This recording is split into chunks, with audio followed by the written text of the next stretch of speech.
Oh.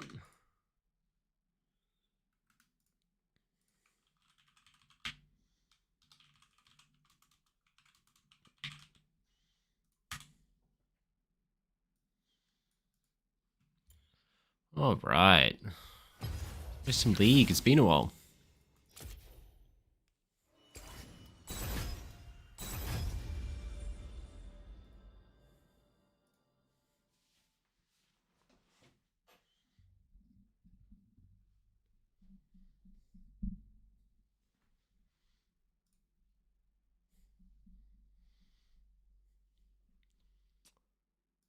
Let's play some Legend League.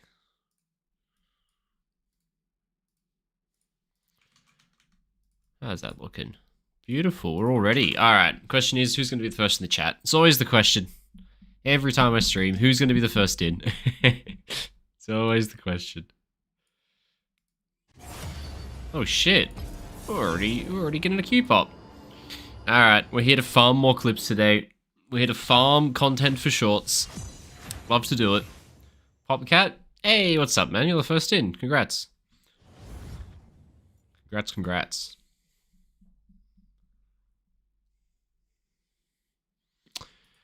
I don't know what to play on this one. Do a couple cheeky games in. Morning. Good morning, my friend. It's afternoon here, so I can't say it's very morning for me, but I'm guessing you're in the Americas then if it's a morning for you. What do I pick, guys? Ban that fucking thing, because it's a pain in the ass, and people who play it just get free wins, and I'm sick of it.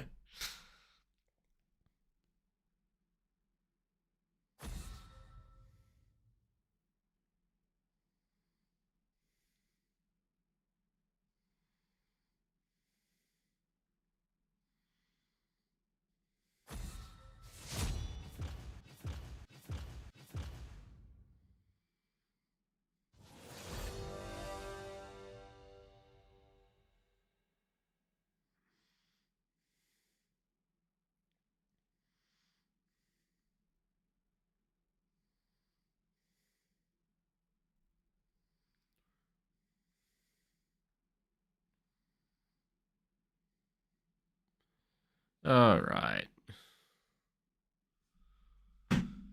You're French-Canadian? Ah, tu viens de Québec? C'est trop cool. J'ai juste parlé avec une équipe en Québec, dit ils voudraient un peu de coaching de moi. J'ai fait un appel avec eux et ils sont un peu surpris que je parle en français aussi. It's always the hidden law, is that Retro comes out and speaks French randomly and everyone's like, what the fuck? It's always the hidden tech. Oh, support sad face? What do you mean, man? Support's the best role in the game. This is like the highest skill cap role in a mile. It's the best role. It's the brain role. I'm a brain player. I'm not a hands player anymore. My hands half work, but they don't work like they used to. But my brain works even better than it used to, so we're chilling. You play Factorio? Hell yeah, I play Factorio. I've been, probably for about 2 weeks, I've been falling asleep to Factorio videos every night, so I re-downloaded it after not playing it for probably a year.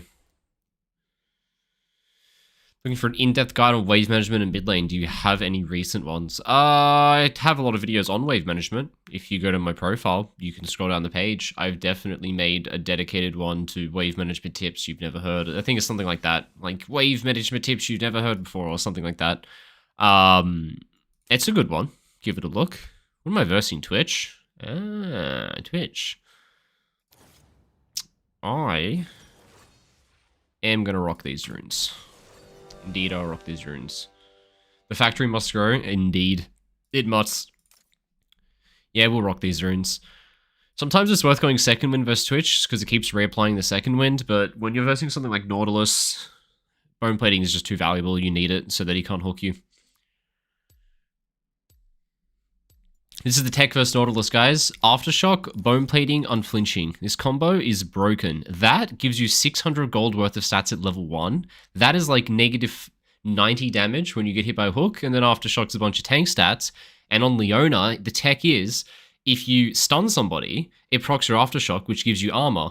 Your W scales off your armor and magic resist. So if you have your Aftershock procced, and then you press W with Leona W, you just have like 250 armor at like at like level 2. It's pretty bonkers. It's pretty goddamn bonkers. So we'll see the tech, but this is always a really good matchup into Nautilus. Let's give it a go. Alright, Ivern, Nautilus. Very high chance they invade, so keep that in mind. That guy has Cleanse. That guy's Resolve Runes, so those are all the things you check for.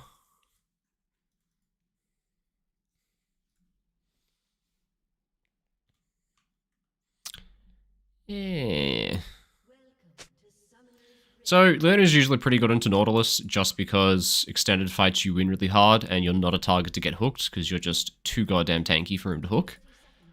So, it should not be too bad of a matchup. Big thing, lethal tempo versus lethal tempo, so both ADCs are equally as strong. Okay.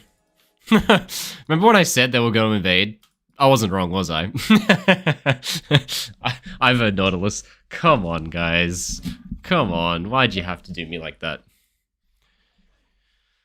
Okay. Well, good news is, my jungler looks to be piling down, which means I can actually play the game, because he's coming towards me, which is good times. So, let's play for push. Always play for push, especially if your jungler passes towards you. And we'll see how this goes, but we kind of just want extended trades. So do they, though, but, you know.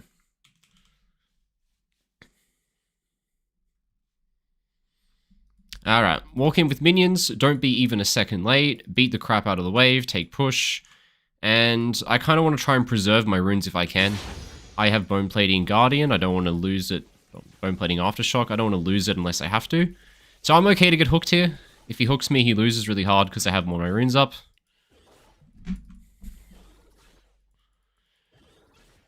Now, I'm really trying to bait him into using his hook on me, because he won't win if he does it. Here we go.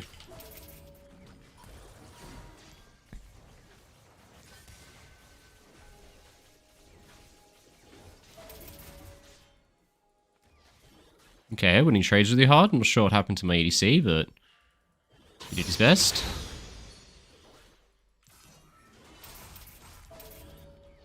Ooh, nice little cancel by him.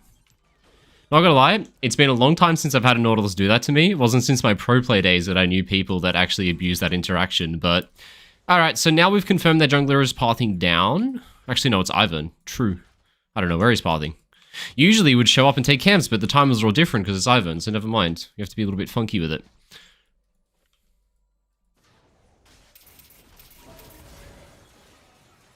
Okay. Pop my biscuits now that I'm low. Good news is, this trading's happening. Oh. I can't A in because he has Cleanse. It would just negate my Q. But this is very volatile, considering that our jungler's coming here. As soon as he figures out to come bot lane, they die instantly. Once he figures it out, I think he definitely should have skipped camps.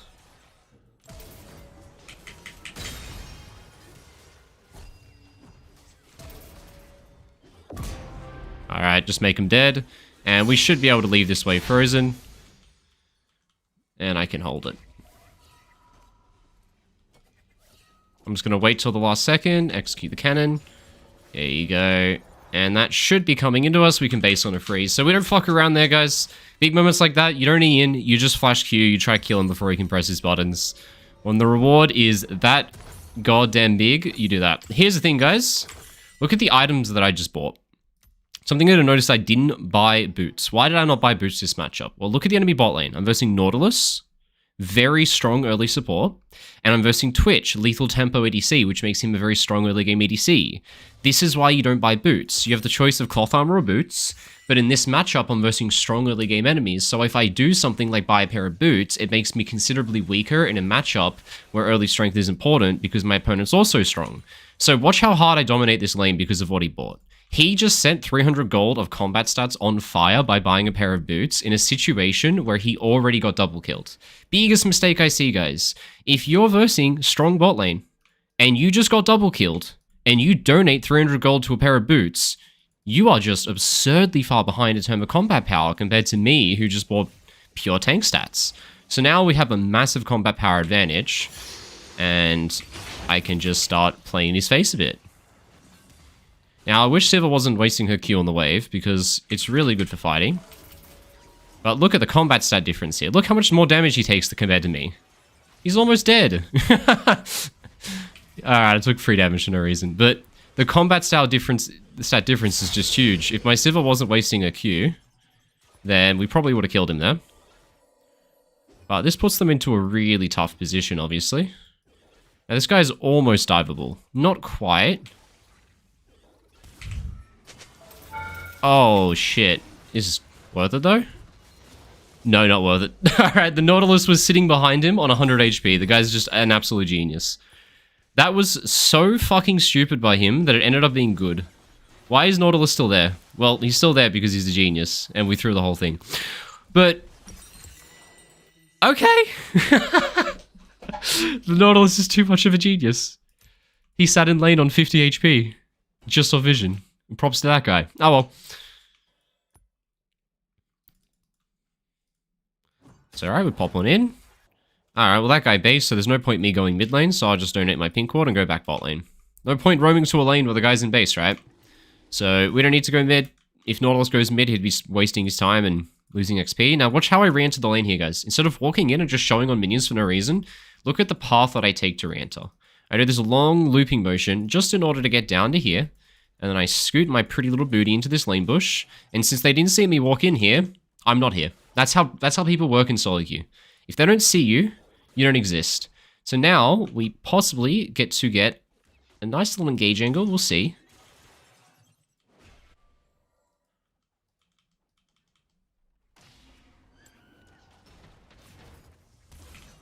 There we go. And they just didn't know I was in here, did they? Almost got the kill. Come on, guys. We almost got him, but not quite.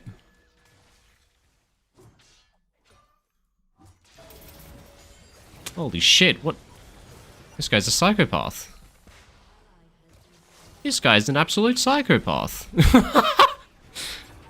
Oh my god, what is happening? Alright, quickly recall. Sequence is done, and you don't waste time, guys. You don't push in the wave. That's the ADC's job. You just pop your recall. You dump your ward, you pop your recall. Look at Nautilus' death timer. Look at my recall timer. Look at how those two things align. We just got out of base at exactly the same moment. We have the same pair of shoes, which means we get to the map on the same timer. Which means when we both sprint out of base towards the Void Grubs that are spawning soon, we get there at the same time, and his roam isn't unmatched, where otherwise he might be killing my Aurora if I fuck around and delay that recall at all, right? Here he is. Now I'm only 5 seconds late. I should be there in time to catch the back end of this. Oh, good try.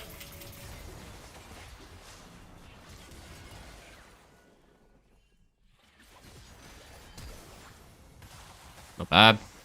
Hit my E, it would have gone better, but I didn't, so it happens sometimes.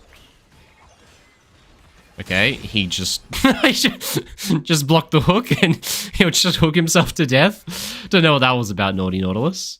Let's see what this is here does. If he doesn't back up straight away, I'll run down and kill him. Yeah, I'm coming. Just stop his recall at the last second. I'm coming. Now, just don't die to him until I get there, please. Alright. He probably won't die here, his champion's too mobile.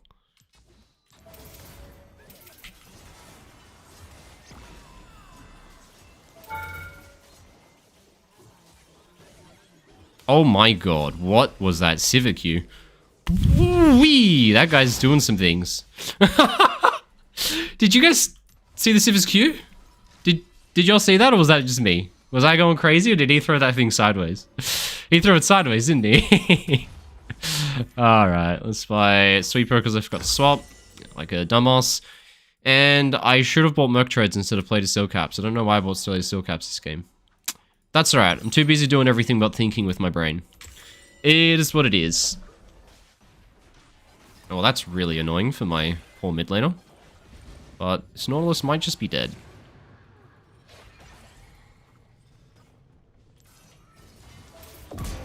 He isn't dead. And I managed to save my flash and ult, so how good is that?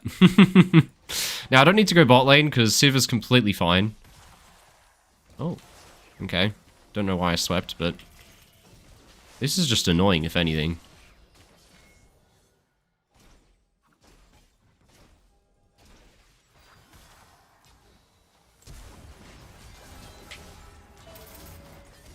Got him. Alright, well that's me done. I've got no health left, so what we do is we dump wards. Let's not pretend that I'm contributing anything here with my current health and mana. Let's just call it quits, pop a recall, let this happen because I can't influence it anyway, I've got no health, and we move on and keep buying our components, and we get back on next sequence. Now, Nautilus, after losing all his health in that fight, what he's probably going to do is recall to get health back, and when he does that, I'll already be on the map, so I'll be by far faster on the map compared to him, right? So instead of fucking around and being equal to him on recall timer, look at this. He starts his recall, I'm getting to river, I have free reign on the entire map now. So I can walk straight into their bot side. Now I don't know what this guy's doing, walking around with fucking 700 health, pretending he's doing anything, but he's gonna learn a lesson in a second. Oh, okay, very strange situation. Enemy support is skipping recall to run top side, which would usually indicate that they're doing void grubs or something, but he's not. So, I don't really know what the enemy's plan is here. Usually you don't have your support and jungler on different sides of the map. I think Nautilus cancelled his recall just to start recall again. My guess is he just got to base. I'm gonna hang out here just off vision. Oh, Ivan's bot side, so let's look for him. We know that Nautilus isn't on the map yet, so they think they're catching us, but I think we're catching them. Okay, bit awkward. Well, we're getting something, so no need to do anything too crazy here. No need to do anything too crazy, boys. And we can probably late contest this. We don't need to get the objective, we just got to win the fight after. There we go, that'll do it. Sometimes it's just not worth getting the objective, guys. We're never going to get that objective. If I try to engage early enough to try and get the objective, all that happens is I go in too early and we all die and lose the fight before Xin Zhao gets there.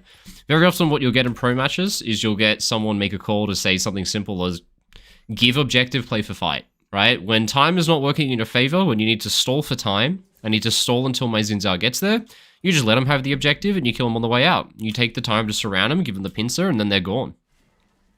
Alright, well out of base, I know Siva's going to recall because she just got a bunch of kills, so she's going to reset, so out of base, I'm actually heading to top side. He's overstaying like crazy, he should be in base right now. He's in base, so since everyone on bot side of the map is resetting, I'm just going to reset and head on to next sequence. Next sequence will take place top side, because next objective is Herald. So I'm already on the next sequence of the map, unlike anyone else in this game. So when it comes time for the enemy to come out of base, I've already got full topside vision, and I'm camping in here waiting for them. This guy will walk up to next wave, and he'll be surprised to find a Leona just chilling in his lane, getting ready to say hello.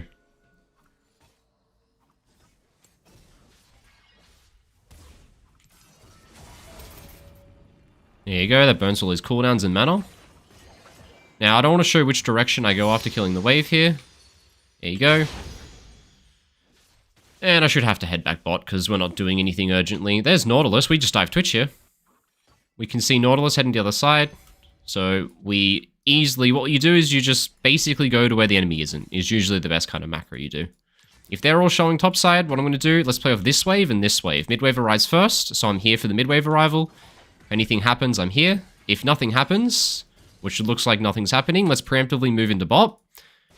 Since the mid-wave is being contested, I'm here for the bot contest, and we can use this wave to go for a dive. We know Twitch has no cleanse, and we know that no one else is here, so let's time the Hex Flash with the wave crash. And if Twitch is here, there he is. He's dead. Siva doesn't do literally any damage. Why do you do no damage, Siva? Thank you. Jesus Christ. Dude, she like gave up on the fight and ran away randomly, and then she decided that she did want the fight, and so she came back, but the whole way through she just did no damage. Alright, this is where Hex Flash comes in handy. Zia cuts off my escape. See ya. Alright, and that's my sequence over. Let's move on to the next one. Oh my god. Anyway, pop a recall. Here's the big one, guys. Who do I play with this game? This is the easiest way to think about the game of League of Legends. You press tab, and you make an order of events of strongest to weakest. So number 1 is Xin Zhao. Number 2 is Aurora. Number 3 is Siva, and then Sion. So what I do is I follow Xin around, and if he's in base, I follow Aurora around, and if she's in base, I follow Siva around. And I basically stay with the people in order of strongest to least strong, and that's basically how you play your mid game as a support. So it's pretty easy to know where to come out of base, where option number 1 and 2 are both mid lane. You obviously just head to mid lane and you just go hang out with them. Babysit their ass if anything. I'm going to hold most of my wards here because we're getting this objective, but next sequence will take place on bot side for the dragon. So I don't want to be placing too many wards on top side. I need at least 2 wards in order to do a sequence properly onto the side of the map. We need 1 ward for each intersection, and there's 2 main intersections on a side of the map. So we get 1 ward on this intersection, and 1 to cover this kind of area. So this should be sufficient. Need 2 wards. We reserve 2 for it. Now, I'm going to hang out with Siva because that guy's recall and number 2 is recalled, so we hang out with number 3. Now, when you're with number 3, you don't want to be doing anything crazy. No fighting. You don't want to fight with number 3. But now that number 2 is getting back on the map, we leave number 3 and we go with number 2. So let's go hang out with Aurora until Xin back on the map and he's doing something useful. Hello, Nautilus. Let's just stand here and look at each other, why don't we? Now, I'm not sweeping because I can see he hasn't placed any wards using his support item. I can see that. Dragon's in 20 seconds, so I think this next mid wave is the moment where the contest starts to matter. Now, again, I don't want to be as close to Siva. I'm kind of just waiting for Xin to come. Come on, Zinni. Get in here. Now, they definitely have no wards.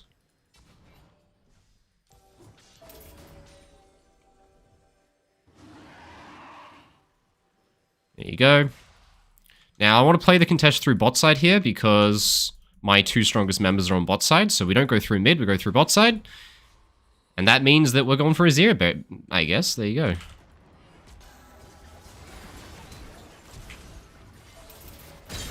And not perfectly played, but played well enough. And we'll stick it out with these guys. Now, this is a moment where I think a lot of people would consider recalling because they have 800 gold and no wards. But the way you play is really simple. I've got 2 people who matter. Those 2 people are on the map with no intention to recall, which means I have no intention to recall. Right? That's what playing support is all about, is you play on other people's timers, they do not play on yours. And when they decide to recall, that is when I decide to recall, right? They should never have to adjust their play to what I do, because I'm literally the support, right? So I'm going to stick it out until they decide that they're done with the sequence. Now, enemy wards are here, here, and here. I've been tracking them all. So I know they have no vision in this area. Let's keep using this pocket of Fogger Ball. This is a lot to do, Xin, but let's fucking do it. Look, it's a lot. It's a lot, but fuck it. I saved 1k gold bounty by fighting with my boy. He was doing some crazy stuff. I think we were feeding off each other, you know? I think I was giving him good vibes and he was giving me good vibes, and so we were both thinking about inting. But good news is I'm the one to die, not him with a 1k bounty.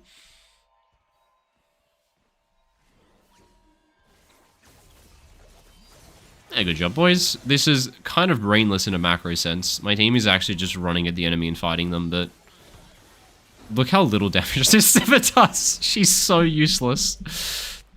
She's so useless. Well, these guys are going to have to start playing well because we've only got 2 people on our team and the other 2 are not really relevant.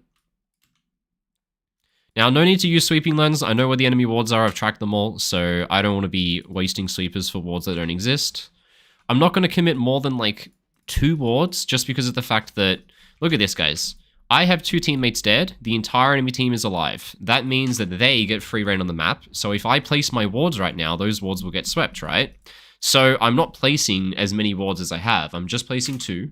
If they clear both, I'll still have enough for the sequence, but I can't place more than 2. Otherwise, they're possibly just going to get cleared. Now, I'm awkwardly just sitting in the waiting room here. Let's see if Twitch goes through this next wave. If he does, it could be his downfall. But I'm guessing everyone's responding to top. I don't like this play at all, guys. Can we just let it go? Let it go. Who cares? That's his mistake. The guy's 1 and 5. Let him make his mistakes. Let him make his mistakes. Please, please, please, stop. He's 1 and 5. Who cares? Alright, we ignore it, guys. We play with the people who are strong. This guy is strong and he has a brain. So if the whole enemy team's killing my teammate who's 1 and 6, I'm going to go down here with someone who's actually strong and make a real play.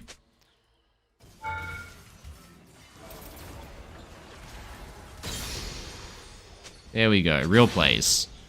And my team's confused as to why they lost the top fight when they're fighting with the guys 1 and 6 without the Aurora who's super fed. I'll never understand, guys. I can't give more pings than that. But it is what it is. Alright, here you go. I'm here. We can turn this with me. Jace is the only damage here. Nah, I missed it. But he's absolutely griefing it.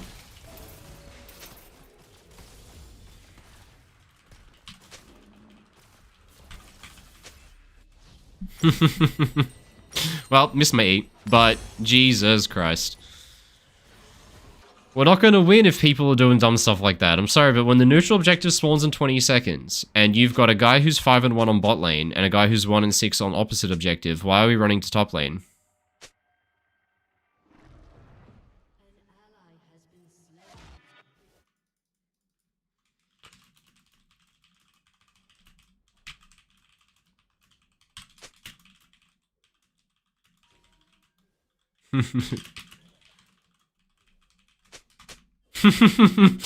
People are very passive-aggressive. They're very passive-aggressive.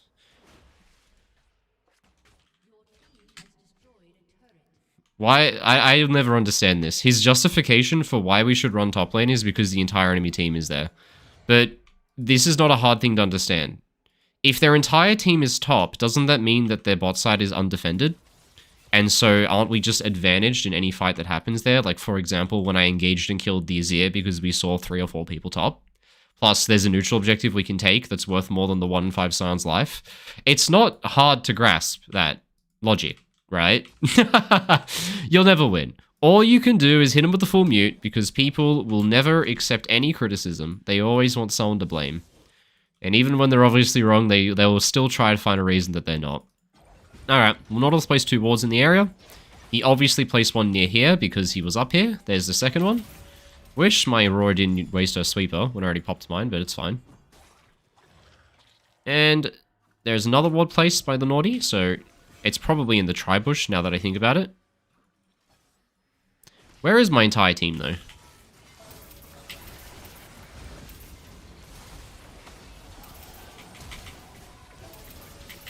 Where the fuck is everyone? Like, I'm somewhat inting, but they're not allowed to do this. I'm sorry, but they're losing the game. Then I've been waiting at this Atacon for 2 minutes straight. I actually am just having a psychotic breakdown at the fact that no one's coming to it. Oh well, it doesn't give me an excuse to int, but it's really hard to corral the potatoes to follow you sometimes. And not bad though. We take those. And you get double objective. I'm not going to say it's because of me, but... Fucking hell, boys. The execution is not there. I mean, the setup art neither. This Nautilus is not allowed to clear my pink wards. Get him off him. Alright, well, I get to rush into topside. That's where next sequence takes place, obviously. That's what the objective is. So, we sprint place topside. 3 enemies are dead, so I can walk in and dump vision. That guy's going to reset, so... If we're playing well, we're going to put Aurora top lane right now because we want the stronger side laner on the side with the objective. We'll see what my team does. Yep, Sion's going top lane.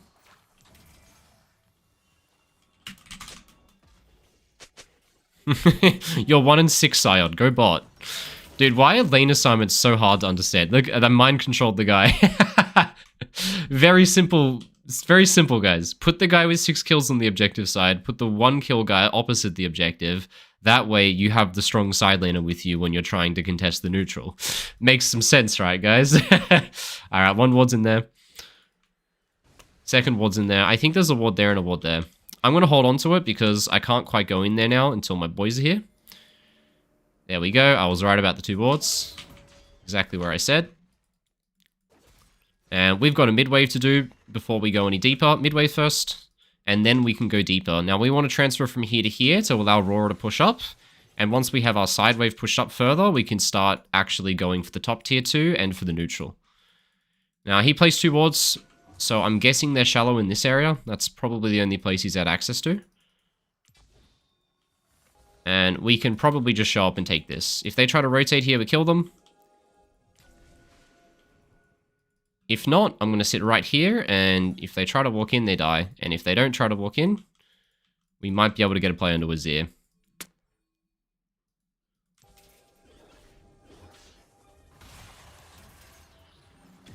It's okay. Oh.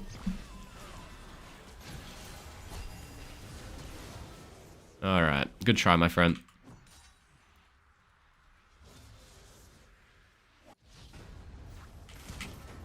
Oh, I wasn't quite fast enough. Holy shit, that guy knows what he's doing.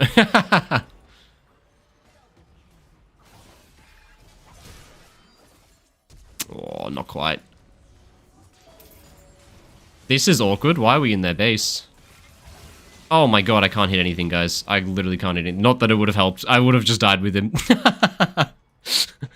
Alright, guys. It's a mess. Go base, go base. Try again. It feels like it's like one step forward, two steps back every fucking time, man. Like, we're doing all this work to get the wave up, and then it all falls apart. And then we do this, and it all falls apart. But that's League, baby.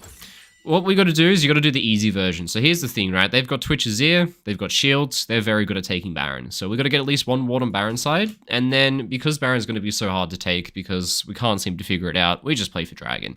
So what we do is we go put one ward on Baron just to make sure they don't rush it, and then we just focus everything onto the drag side of the map.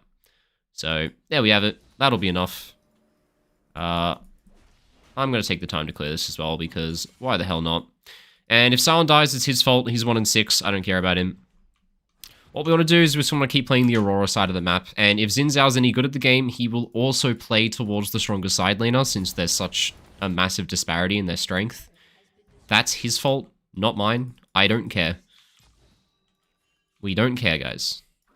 If Aurora's bot, we're playing bot side, and we don't do anything until Aurora comes. So my goal right now is to facilitate Aurora to push, and then facilitate her movement in. So no idea why my team's in the enemy topside jungle. This is terrible gameplay.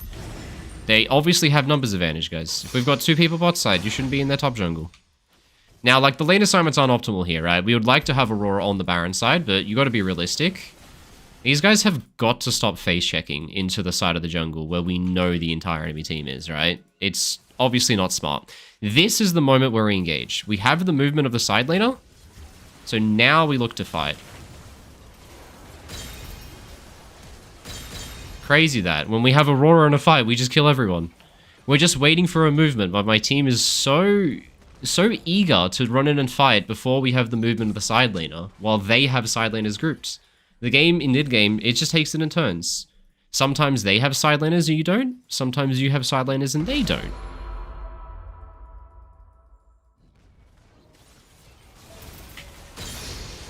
There we go. We got him, boys. Now, reset fast, because there's a dragon in 15 seconds. Please, guys, do not overstay like crazy. They're overstaying like crazy. It is what it is. Oh, but you know.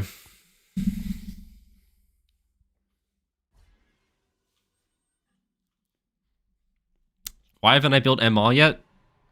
Well, the AD champions are more fed, and Locket is already Magic Resist, and Knight's Vow is an absurdly good game item to build in a game where you have teammates who are this fed, because you can just put it on Aurora and then swap it to Xin later when he dies mid-fight. It's the best item this game. The other alternative would be Redemption, but most build paths for Magic Resist items are pretty shit for support, so I don't really want to build any. So, building this instead. This is a lot. I don't want to do this. I don't want to do this. I don't want to do this. I don't want to do this. Holy shit, this guy's a psychopath. This is not brain play. This is just fighting the enemy into a choke point.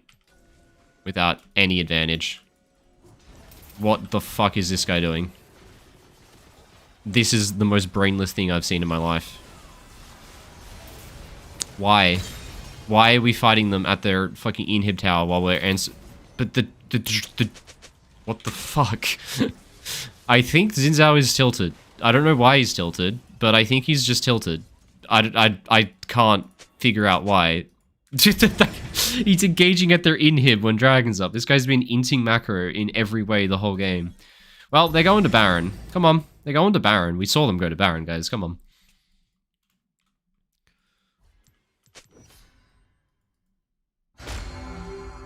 Alright, pink ward down. That'll tell us if Twitch is killing us. Ward on the objective. Holy fucking shit. What a TP. We'll go with it.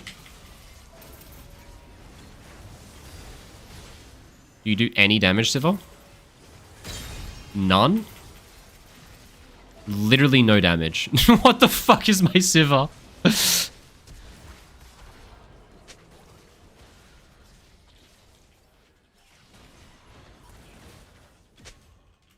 I hope not. Zin is... God, dude. This Zin has spent the whole game playing towards Scion. The dragon has sat there for 3 minutes straight. The guy is single-handedly doing everything he can to lose us the game, and I don't know why. Anyway, it is definitely time for Magic Resist now. This build path is pretty... It's not as good, and the problem is it doesn't give any ability haste. So building Magic Resist items, there's no real Magic Resist item that gives a good amount of ability haste that I would want to build. So it's kind of disgusting to build earlier. So anyway, let's go back to the dragon that we've been trying to take the whole goddamn game. Don't tell me Aurora dies getting caught by Twitch. Don't fucking tell me. She's fine. I'm gonna have to put Nice Balance in because he's been a crazy man suicide bombing. And then I can swap it over to Aurora later if I need to. Wait. Wait. Don't fucking fight. I swear to God, it's not hard to comprehend, guys.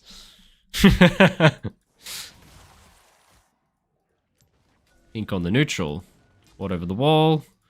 Let's give a Tribush Sword. Oh, it's pinked. Let's give this sword then. They're going to Baron. They're going to Baron. Oh, it's fucking gone. They have a Vizier. It's absolutely gone. It dies too quickly. Oh, we have Sivir Scion. I think they get it. Yeah, fuck. Good play by them. We can definitely clean them up, though. We just want to kill as many as we can to take away their Baron buffs here. I gotta save my E, because otherwise Twitch kills everyone. Yeah, look. Just fucking try, boys, but... Well played by them. This is going to go bad if we keep chasing. 100% this goes bad. They're going to run out with Baron buff and fight us.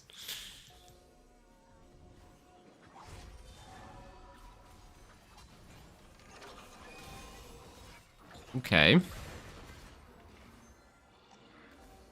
Now, I would like to recall, because our whole team is recalled, but I feel like these guys are going to die if I do. They've been doing it all game. They have been doing it all game. Let's hit 5 gold for Pink Ward, just because there's a Twitch in the game. It's too important. And they'll get the mid tower, it's fine. Now, in a perfect world, we would wait out that Baron. Baron gives a ton of combat power. It's probably giving about 4 to 4.5k gold worth of combat stats right now. So obviously fighting your opponent when they have a buff that gives them 4,000 gold worth of adaptive force, just like Scion said, is a bad idea. So hopefully we don't fight. Alright, what the fuck was that guy doing?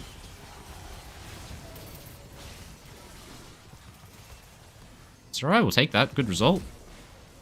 We just chill. We just chill and live. I don't know what the fuck that Twitch was on about, but that was pretty obvious that they were doing some funky stuff. That's right, they can have the inhib. I think we're literally trading inhibs against a team that has Baron buff, so it's always a good result if that's happening, right? And fuck it, buy an Iron Pot because they're going to try and...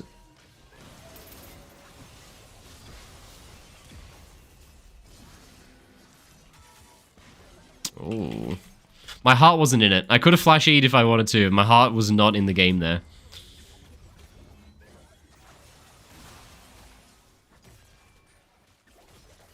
We're not ever ending this. I don't know why he's going for the Nexus Towers. There's no point taking Nexus Towers. They literally respawn. So, they give 0 gold and they respawn. So there's literally no point to stick around and try and take them. Anyway, we're somehow 35 minutes into this game, so this is where we stop using our brain, guys. If you're 35 minutes in, do not use your brain. I've been using my brain this whole game. I've been talking about macro. I've been doing macro movements. I've been doing a lot of brain stuff, right? But the fact of the matter is, if you're 35 minutes into a game, all you have to do is kill 2 enemies and the game ends. If you kill 2 enemies and you charge at their Nexus, if they don't defend, the Nexus explodes. So they're forced to int in 3v5. You get a good team fight. You ace them, the game's over. So what you do is you take your brain out of your head, and you stand with your team, and you look for kills. The end. I'm not kidding. That is macro once you hit about 30 minutes into game. So that's all we do. We place wards where you think things might happen, and then you just do your best and try and win fights. I don't know what else to say. So right now my team's doing absolutely fuck all, so I just hang out and hope not to die. And as soon as something might happen, I go with them and I do things. Sounds about right. Now, Sion has a plan to split push. I think it's a fucking terrible plan, because what the fuck are you talking about, man? Oh, really engaging while Sion's top and Xin Zhao's recalling. Okay, this is very fucking stupid. What the fuck? My teammates just ran at the enemy, no vision, 3v5 mid lane, and just fucking engaged, and it worked. So don't argue with results. As I said, remove brain from head. Now that there's 2 people dead, we just hard engage, we wipe the other 3, and the game's over. There you go. And that'll force the enemy to int in order to defend the Nexus. Oh, I mistimed that. Either way, we staggered the first group of 2 enemies dying into the second group of the 3 enemies dying, and now that they've died, by the time the first 2 enemies respawn, the game will be over, or they'll be 2v5. And just like that, boys, brain out of head, kill 2 enemies, game's over now. Macro. There you go. Check. What a check. Well, we'll give it to Aurora. And the Sivir was useless, but she was nice. The Sion was too fucking stupid, and the Xin Zhao was one of the worst players I've ever seen in my life, so they don't get any honors. But the other guys were pretty good. You gotta play with who's good. And that game, the Aurora was good. We'll take that. But, guys, you gotta look at some of the sequences by this Xin Zhao. Like, the stuff he's doing is atrocious, and the things he's saying to me is that I should be playing around him, which is, like, somewhat correct, but if you're in the wrong place, Xin Zhao, I'm not gonna go there with you. Like, look at some of these mid-game sequences. They're so crazy. It's really not hard to understand. Alright, I respawn, and I'm now walking out of base. When you are playing the game of League of Legends, you are always playing towards a side of the map. The roles of jungle support are the facilitators of a side of the map. So out of base, you have to pick the side of the map and the 2 associated lanes you're playing through. In this sequence, Atakan is in a minute 30. So what we would do is we would indicate Atakan is in a minute 30. And so we would put our very fed Aurora, who doesn't have TP, on the side with the objective. And we'd put our Sion, who is 1 and 5, with TP, opposite the objective, right? And then we would go to the bot side, and it would be the job of me and Xin Zhao to sit in the jungle between, facilitate the push of the 2 waves, and facilitate vision in that area. We are the bodyguard of the 2 associated lanes and the vision between, and we put our strongest side laner there because we want to play towards our strongest side laner around the side of the objective. So out of base, I walk out of base, I walk into the bot side jungle, I take full vision, and I sit right here bodyguarding the 2 lanes to facilitate the push of mid and side lane so that we can play to that side of the map. And then Xin Zhao runs top lane and starts fighting with 1 and 6 Sion, while we're down bot side with Atakan spawning in 19 seconds, with full vision and a wave to take mid and tier 2 tower with. Now, the biggest sinner here is Sion, right? The Sion got caught, so he shouldn't get caught. But when your 1 and 5 Sion gets caught on the opposite side of the map of the objective, you probably shouldn't drop what you're doing and run over there and engage, at this point, what is literally a 1v3. Like, in a funnel, if you just look at what's happening, right? Sion is dead. My Xin Zhao is playing towards his 2 and 4 ADC and is engaging in what is literally a 2v4. It's pretty easy to understand when you put it like that. Why are you going opposite objective and engaging 2v4 with your weakest member in the entire game rather than playing to the strong side of the map? Come on. There we go. How can Sion avoid getting caught? Well, like, don't get caught? I don't know, dude. Don't walk up and have the enemies attack you until you run out of health. And I asked earlier, but do you know a guy named Inns from FlyQuest? No, I don't. I can't say I'm a big friend of FlyQuest people.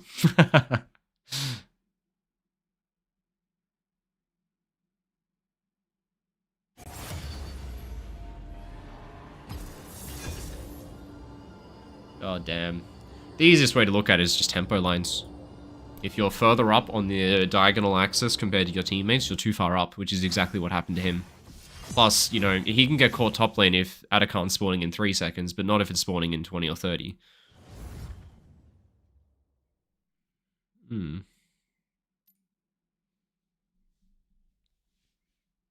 You're very new? Here, what I'll do, I'll link you a video I made. It's going to be pretty useful for you. I came up with this concept about 2 years ago. The tempo lines. It's the single best concept I've ever come up with. I just linked it to the chat. It's this video right here. It's an absolute banger. If you don't want to get caught, think about the axis you're playing on and what that relates to your team. Give the video a watch. You'll get it. But if you get caught a lot on side lane as a side laner, it's the best way to see how not to do that, I guess.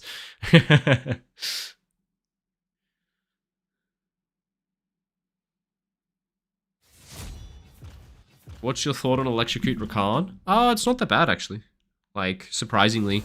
I think Electrocute Rakan is really good into matchups where you don't need defensive things. So, a lot of the time when you verse melee supports, hook champions, you need Guardian and Bone Plating so that you can tank a hook or tank and engage and live. But in matchups where you verse long-range enemies who poke you, so, you know, a Lulu, for example, or, you know, most range supports, Electrocute works really well because you have to all in them, right? If you're getting poked down by a Karma, you have to go all in. Otherwise, she's just going to poke you out, and you're never going to win the poke war against a Karma. So you can go Electrocute, and it just gives you more all-in kill threat. It's really good for lane. It sucks for late game. It really sucks later, but it's good for lane. Oh, Braum Tristana. Oh no, Alistar Tristana. Sorry, I'm thinking Braum because I was thinking to pick Braum, but I don't quite know about picking Braum here. But I haven't played it in so long, it kind of looks fun. It does look a little bit fun to play a cheeky game of Braum, doesn't it? It's been so long since I played a game of Braum. I don't think I've played one in like over a year. I think he's actually my most played support in Pro. I'm not kidding. I think I have more games on Braum than I do on literally anything else. We will see. Let's check. Lolpedia Rogue. Is it? Lolfandom, sorry. Stats. Career. Yep. By one game. By one game is my most played. I played so much Braum, but as soon as I stopped playing Pro, I was free. I didn't have to play Braum anymore. And so I immediately just stopped. Just moved on with my life. Started actually playing fun champs. Thought I was an Alistar abuser? Hey, he's my second most played by one game, so I still am an Alistar abuser, apparently. Use Maokai against Alistar? I would absolutely love to play Alistar into Maokai, because don't you just do more than him in every guard, plus you can also just block his ult and press R to negate it? I feel like Alistar is so fucking good into Maokai. It sounds like you just counterpicked yourself. Not a fan of it. Tom, I thought about Tom, but it's pretty shit champ, to be honest. I need to play something that can make my ADC live when Trish jumps in. So what I do is you know what the tech is, guys? What we should have done here is taken double exhaust. He takes cleanse. The reason Tristana takes cleanse is because it's used as a game of rock, paper, scissors against my exhaust. So if I exhaust her, she cleanses it, negated. But that's when you hit him with the big brain and you just take exhaust twice. And I exhaust, she cleanses, and then he exhausts again. It's goddamn genius. That was the meta for a long time, for like a year. People into Lucian and Tristana were just taking double exhaust. It was pretty funny. Pretty funny.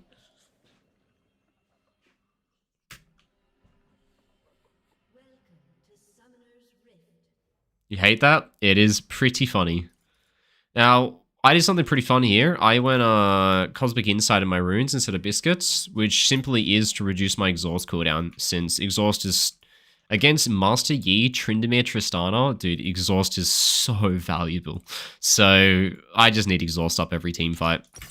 I'm going to play Cockblock Braum this game. Cockblock Braum is pretty simple. You spend your entire game pretending you're Janna, and you just make it so that no one on the enemy team has fun. That's all you do. Completely reactive. Nothing proactive. All I do is wait for the enemy to engage, and then fuck with them. just ruin their day when they go in.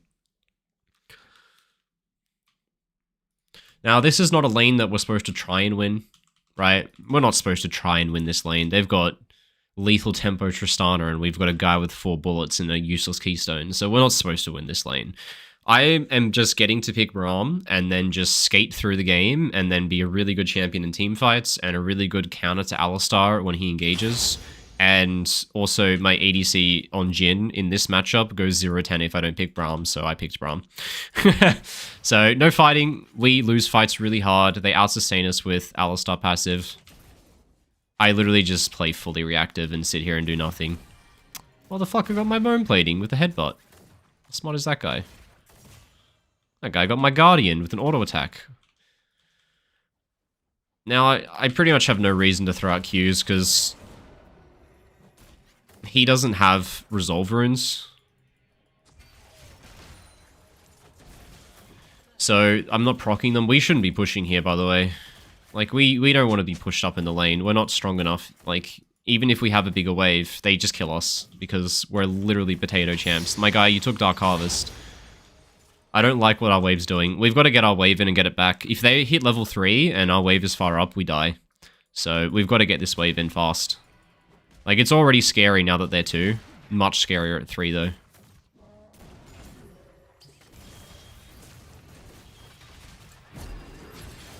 See what I mean? Like, I wasn't surprised. I literally called it 10 minutes ago. Why push? What the fuck, dude? There's literally nothing I can do. The enemy just combos and jumps on him, and he just dies. Like, why pick Braum? What do you mean? Why is Braum the problem here? Why is Braum the problem in that situation?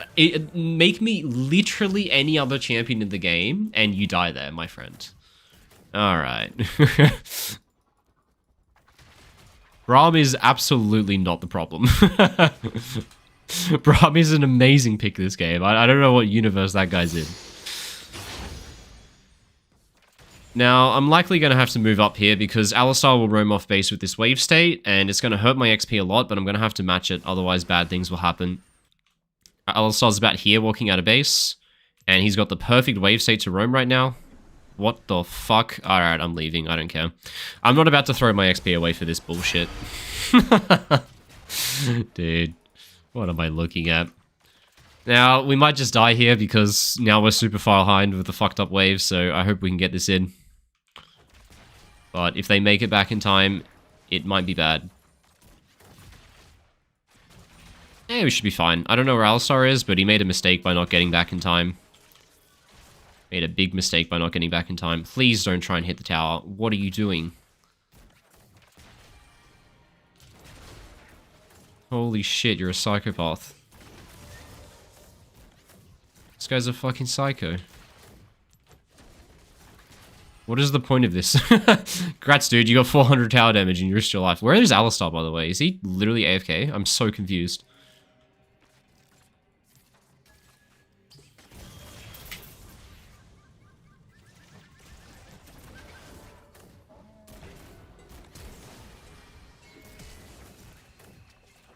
Jesus Christ. This guy is picking Jhin and then doing way too much for a guy who picked Jhin. Just do nothing, man. You picked Jhin. You're supposed to just sit there and go through lane and try not to die because you're playing Jhin and Tristana, which is like as bad as this fucking ADC matchup can be. I can't imagine much worse.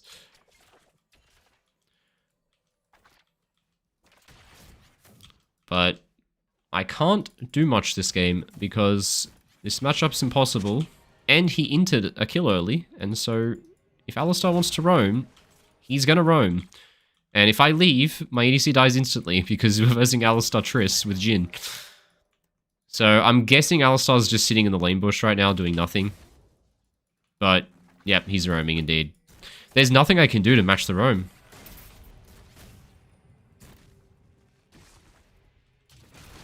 There's literally nothing we can do. He just gets to out-roam me and I can't even match it.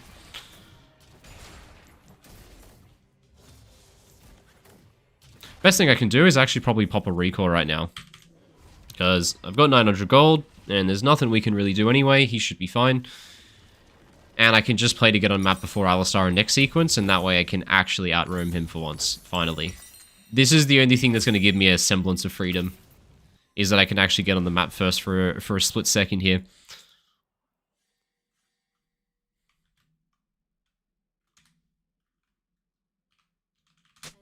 Oh, he skipped recall. And my jungler is dead. This is one of those games that just feel terrible because you just watch this guy take over the game and you get ready for your team to blame you, but you just know it's not your fault because half of it is matchup dependent and the other half is just that you're AD carry into them a kill early and so you can't do anything. Like, I have to be bot lane to soak XP right now. And Alistar will run mid out of base. And I have a really hard choice, because if Alistar comes into lane through lane bushes, he will just kill Jhin, and there's nothing I can do about it if I roam. But if I don't match the roam, then my mid laner will die and be angry. Like, I have to just guess where Alistar goes here, and hope I guessed right. Now that I've shown on vision, it just tells him to go bot. I think Triss just flashed on this guy. Yeah. I think he did. Jhin just turned around to auto him. And Alistar's just top lane. And there's like, I can't do much to match this. Because if I leave, Jhin gets dived now. Because he lost all his health. I just can't do fucking anything to match this guy. Because I can't trade on Tristana because we don't have enough engage. I can't match him because I can't leave Jhin alone. And I don't have enough info to work off of because we have no lanes of prio. It's actually just a mess where this guy gets to run a fucking muck on the map and make me look like a clown. Oh, this is why you pick Bard. This is why you pick Bard every game.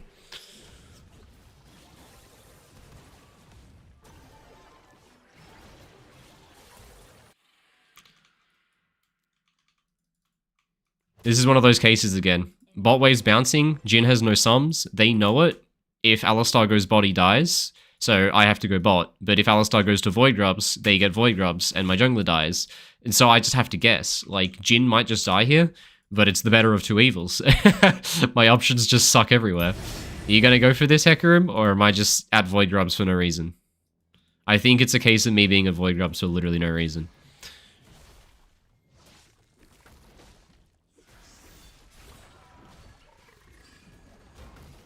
But Alistar's even got tier 2 boots and I've got nothing, so it makes this so hard. I know. Now this guy's pinging for help because his wave's fucked and Alistar can kill him. I guessed correctly that Alistar was going bot, but I literally just have to guess where he's going and match it, which is super hard because he has Moby boots. Now, the moment I show, if Alistar's good, he will just beeline instantly straight to topside and go to Void Grubs. Press W? Hello? Alright.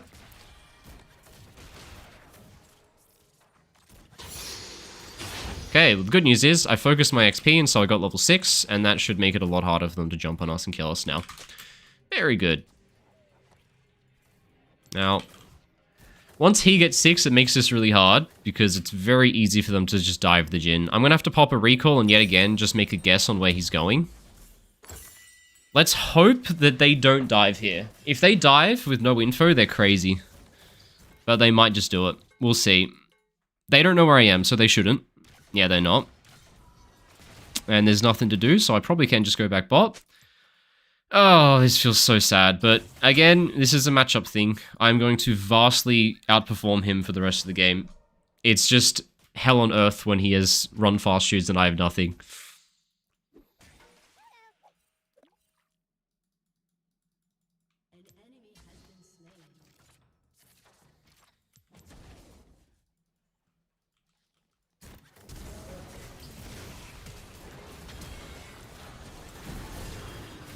Bro, what the fuck do we do here? What the fuck are we supposed to do about this shit? I'm sorry, but my 80 carry is so fucking bad.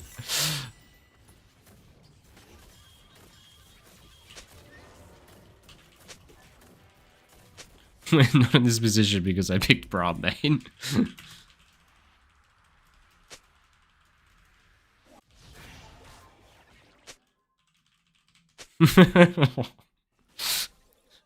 Well, he can get the full mute. It's one of those. He can have the full mute.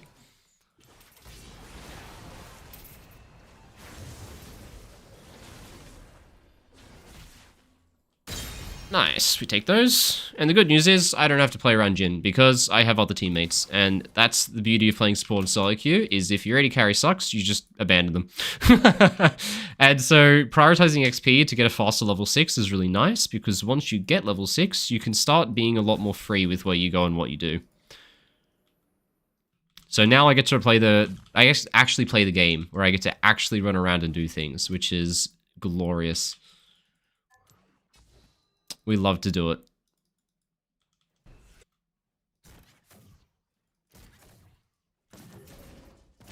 It's his jump. 20-second cooldown, which is pretty nice. Can we dive this guy? Whenever we get a wave? Whenever you feel like coming? Or take a dragon? Either or. We can dive, we can take dragon. It's up to you guys. Whichever one you want. They both work. Dragon it is. Dragon it is.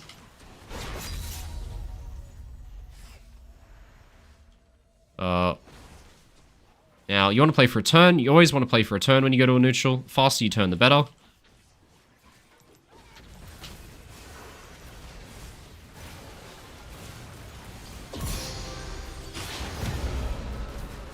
There we go. Now we're popping off.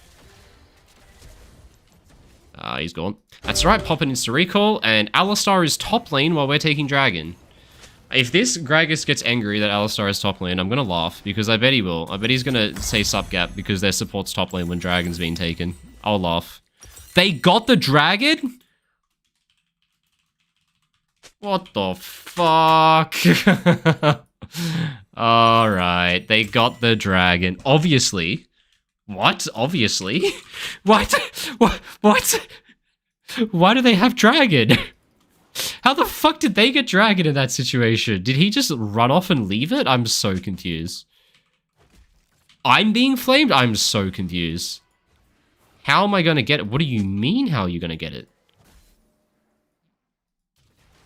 I'm so confused at what he's saying. I can't even piece together what he's saying. It makes so little sense to me. Alright, that's fine. We play for topside, because next sequence takes place towards the top side. Now, our lane assignments are wrong, but that's fine. The person we're playing around mainly is Hecarim, so whatever side on the map Hecarim's on is usually the stronger side. What the fuck? Well, he's crossed the bot side, so I guess all my top side wards are dead. That's fine.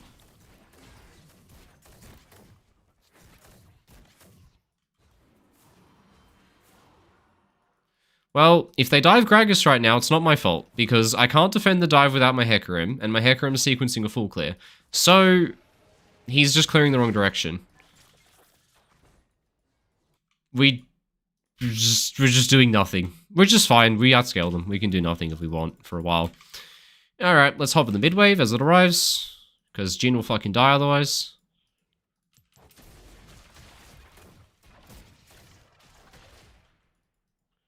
Now, don't know why we're bot lane when we're literally playing for the objective that is top lane, but Hecarim figured it out. He's just been clearing the complete wrong direction this game. He cleared bots atop when all of his camps were alive and he had a choice, and now he's just ended on the wrong side of the map compared to the objective. But that's fine, because in the end, we'll still clean up these kills, hopefully.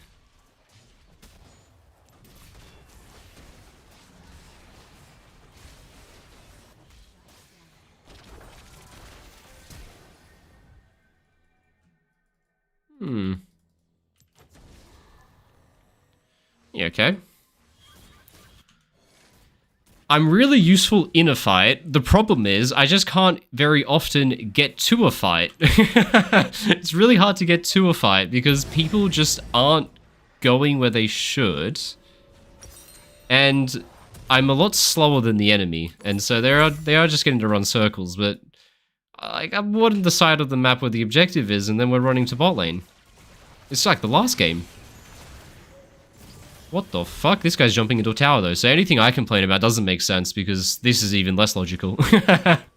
Alright, surely this sequence makes sense. Dragons in a minute 30. Everyone understands how that works, right?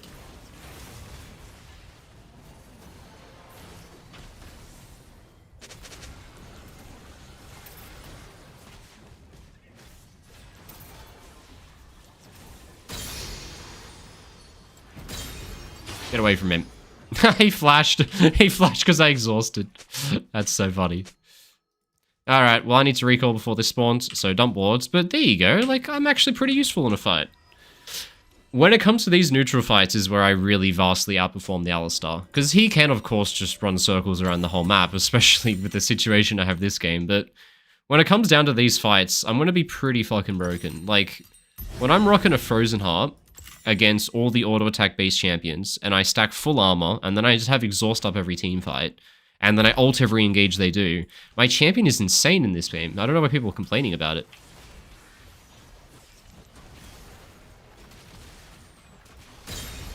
Nice, we take those.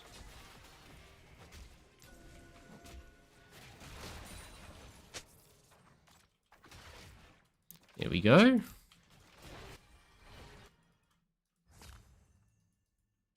Oh, come on, team. They are doing some crazy thing. They can't be doing this. They got a guy dead and a guy top lane. They can't be doing all that. That's a bit much by the enemy team. Come on.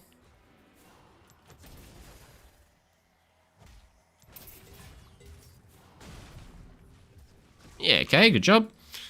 Let's take the dragon, boys. Shouldn't be too hard.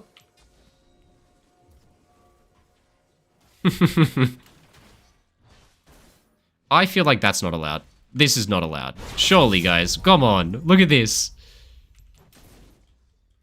Really, guys? We don't care?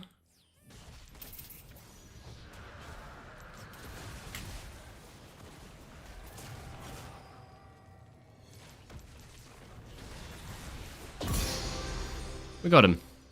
There you go. Good shit, boys. We take him out. Pop a recall, move on. Hopefully one of these guys will figure out to take the tower. We'll see.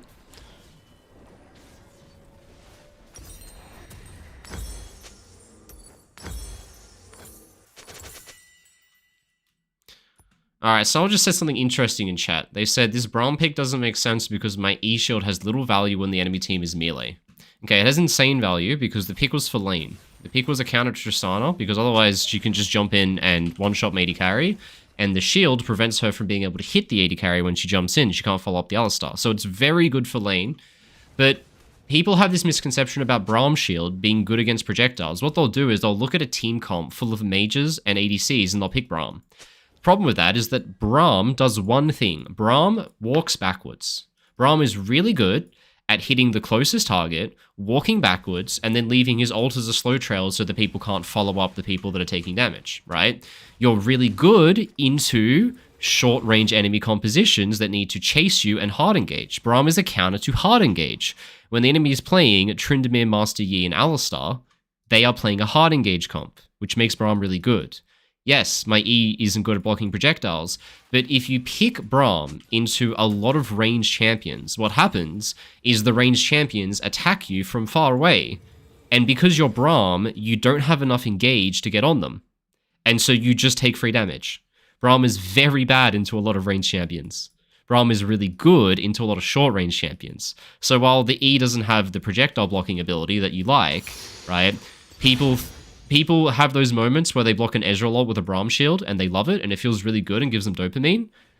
But Braum is atrocious into Ezreal. Like, incredibly bad into Ezreal. You'd never want to play Braum into Ezreal. What the fuck?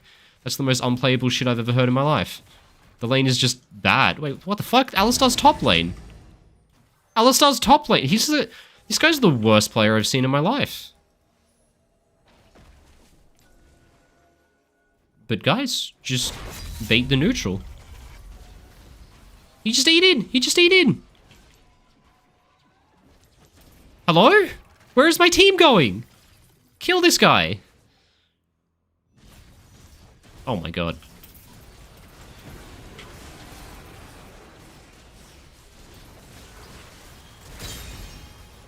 I'm so confused. Where did everyone go, dude? Like, they had no vision. They were making huge mistakes face-checking in the neutral, and everyone just went the other direction.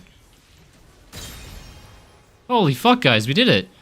Guys, it's not a hard fucking thing to do. When the enemy team goes top lane when Atakan's up, you fucking take Atakan, and then if Tryndamere walks in by himself, you fucking kill him because he's inting. That was just too difficult to comprehend. Alright, you guys got it. Jesus fucking Christ, man. Jesus fucking Christ.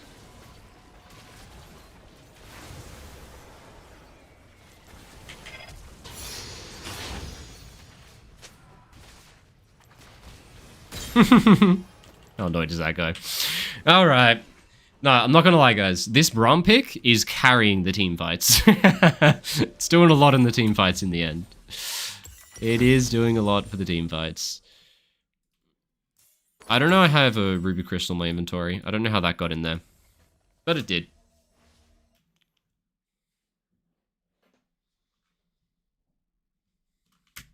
Alright, let's go to the dragon. Let's hope that they figure out how to go to the dragon, because they can't figure it out, but we're going to figure it out this time, boys. I believe in us. Come on. But this Braum pick is popping off in these team fights, and this Alistar is solo losing the game because he keeps running top lane every time a dragon's up. It's pretty funny stuff. Alright, I'm going to be the bodyguard of this ward.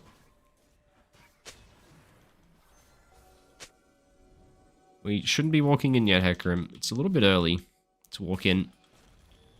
We've got to contest the next mid wave, and then we can go deep up. Oh, Mosty's top lane. Okay.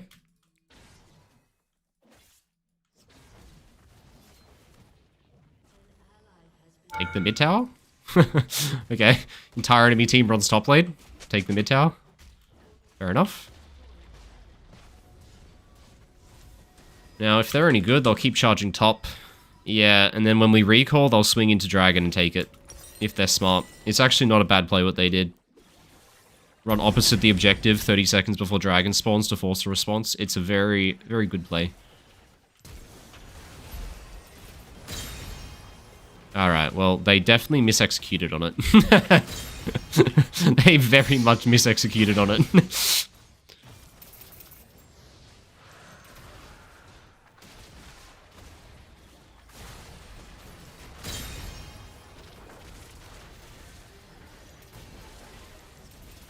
Oh, good taunt. This Galio's good. He's doing a lot of good stuff. Alright, I'm going to dump wards around Baron, because that's where next sequence is, and then we will just pop a recall and get on map for the... I mean, we'll see what my team does, because potentially I don't think Hecarim needs to recall. And if he's going to Giga overstay, the enemy will expect us to base, and we could just be waiting for them in their top jungle. And it could be a surprise butt sex angle. It depends if my team recalls or not. There's two plays in this situation. You can either reset and spend your gold, or you could make the unorthodox play and do like a trap bush. I feel like the actual option we got is just to ARAM mid randomly. Alright, our brain cells have left our body, guys. Just recall. If you're gonna do a trap play, you gotta be off vision for it. Alright, this is getting into Clan Fiesta territory. I'm just gonna recall and move on with my life. While people fight randomly. Good for you guys. Are you guys gonna recall now? Because I'm sure that combined we have 5,000 gold on the map. I'm sure we have 5,000 gold right now. This can end up bad, because if we keep going bot, and then after getting this tower, they all reset, the enemy can just rush Baron. Because they've just delayed recalls so hard. These guys are rocking fucking 10k gold right now. Yeah, it's fine, it's working. Oh, fuck. Galio? Well, enemy team gets Baron, I guess. I was not really paying attention, but... We've delayed our recalls so hard, and they have Trinyi, so they might actually just get Baron. We'll see. Kind of a weird one. They are going to try Baron if they're good at the game. They've got 380 carries, so it's not hard for them. They're literally on Baron because we didn't recall. I called it, like, a minute ago, right, guys?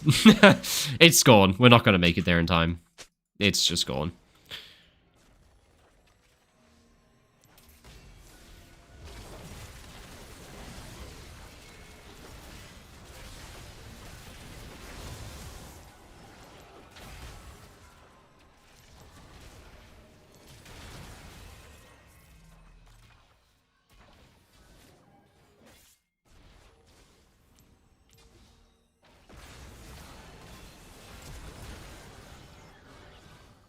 He slowed. Ah, we tried. Well, sometimes you just have some foresight like that. I called that the enemy would start a Baron minute before they start a Baron because our teammates would delay their recall. And what happened? Our teammates delayed a recall to get a kill on Alistar, and then they gave Baron to the enemy team because of it. I called it a minute in advance. Sometimes it's really fucking obvious.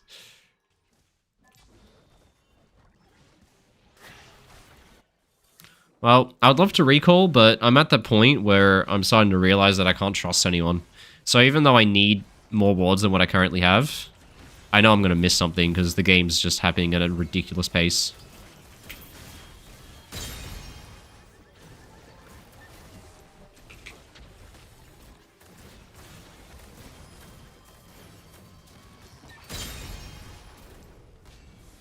Hey.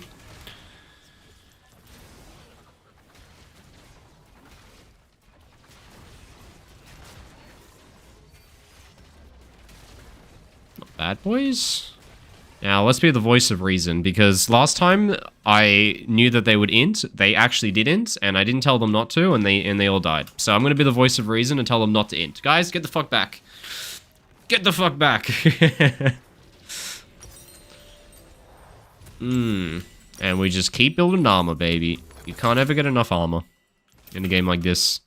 Now that I got Frozen Heart, I think the game's over. I think the enemy team is just completely countered. I have armor boots and Frozen Heart. I just simply don't take damage anymore. None, they don't even deal damage. So, hey, pretty good. Now, obviously, we just go to Dragon, play Swords. If they're Psychos, they might look to trade onto Galio, which I don't think is a very good play, but it seems to be the play they're doing. Yeah, look, called it. Which we should counter, but... Can we go to the Dragon, please, guys? They're not doing that play anymore. Come on. Come on, team. Come on. Come to the objective, please. Okay, question. How did the enemy team get to this Dragon before us? I'm not quite sure. Now, Alistar is top lane, so we can just do it. We can just simply do the Dragon.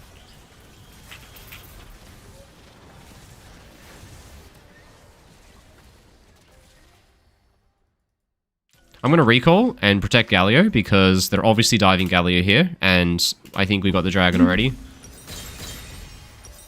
I already did what I needed to do in that fight. I can probably help out the weak side in the end.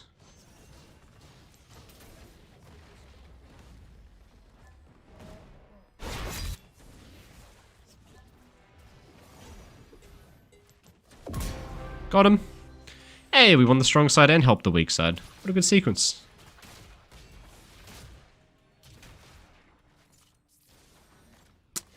And there are a lot of wards to clear now. And we want to flip it and go topside, but to be honest, my team's doing crazy stuff, so we just go join them. Again, like, this is the part where you extract the brain from the head, guys. The clock's hitting 30 minutes, the game's over in 2 kills, so just take the brain out of the head. Just brain out. Go with your team and fight. Good luck.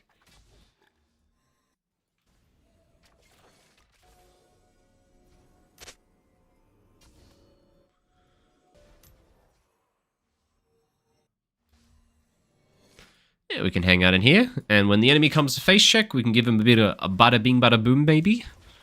We'll see.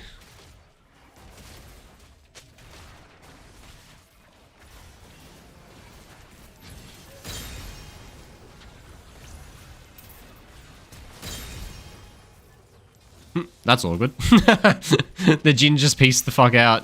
Did not want to hang out with the Yi. And just like that, we get our 3 kills, and that should end the game. Don't think we need much more than that.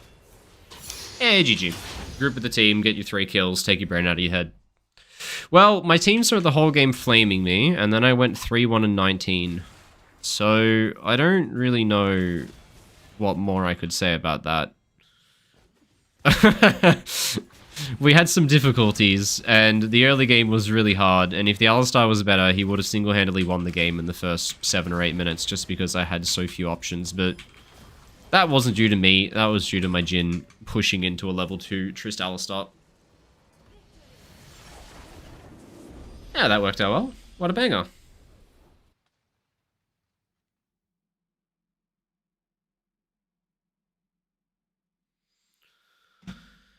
We'll give it to Galio and Gragas. They're the only ones who aren't being assholes.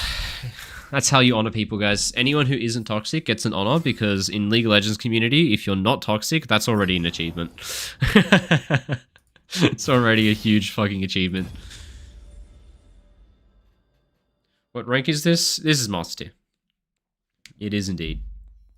Pretty low. I decayed a lot of LP because I wasn't, I went away on holidays, and so I didn't play enough games, and so my account decayed, and I lost a shit ton of LP, which is pretty sad. Anyway. Good day. Good day, man. How's it going?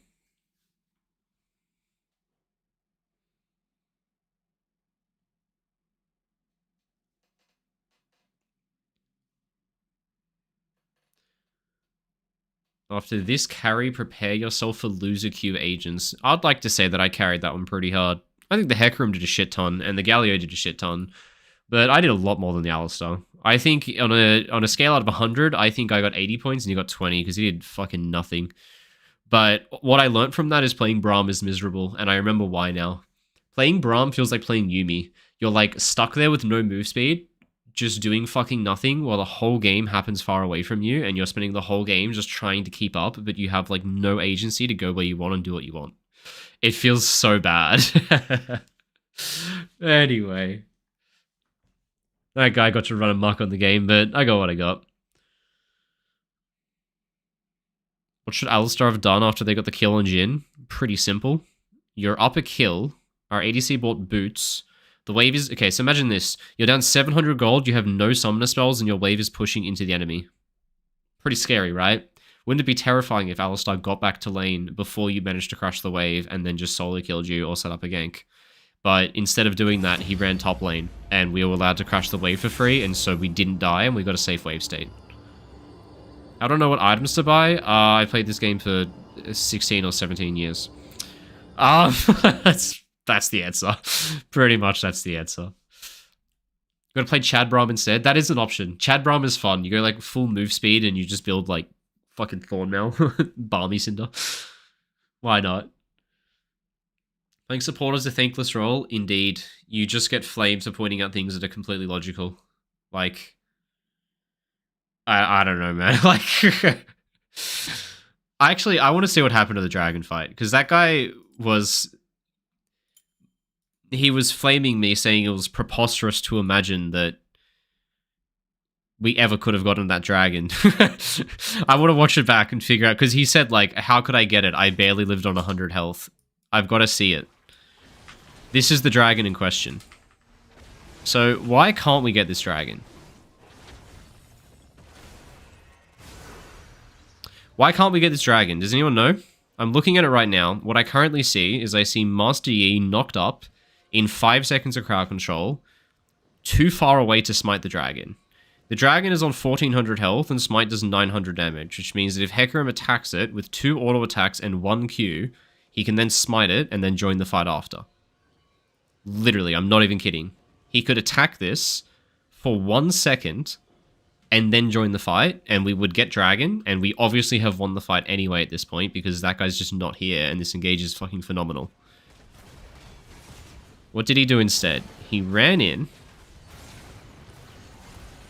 got Lissandra ultied outside of smite range of the dragon, and so then the enemy Master Yi just took it.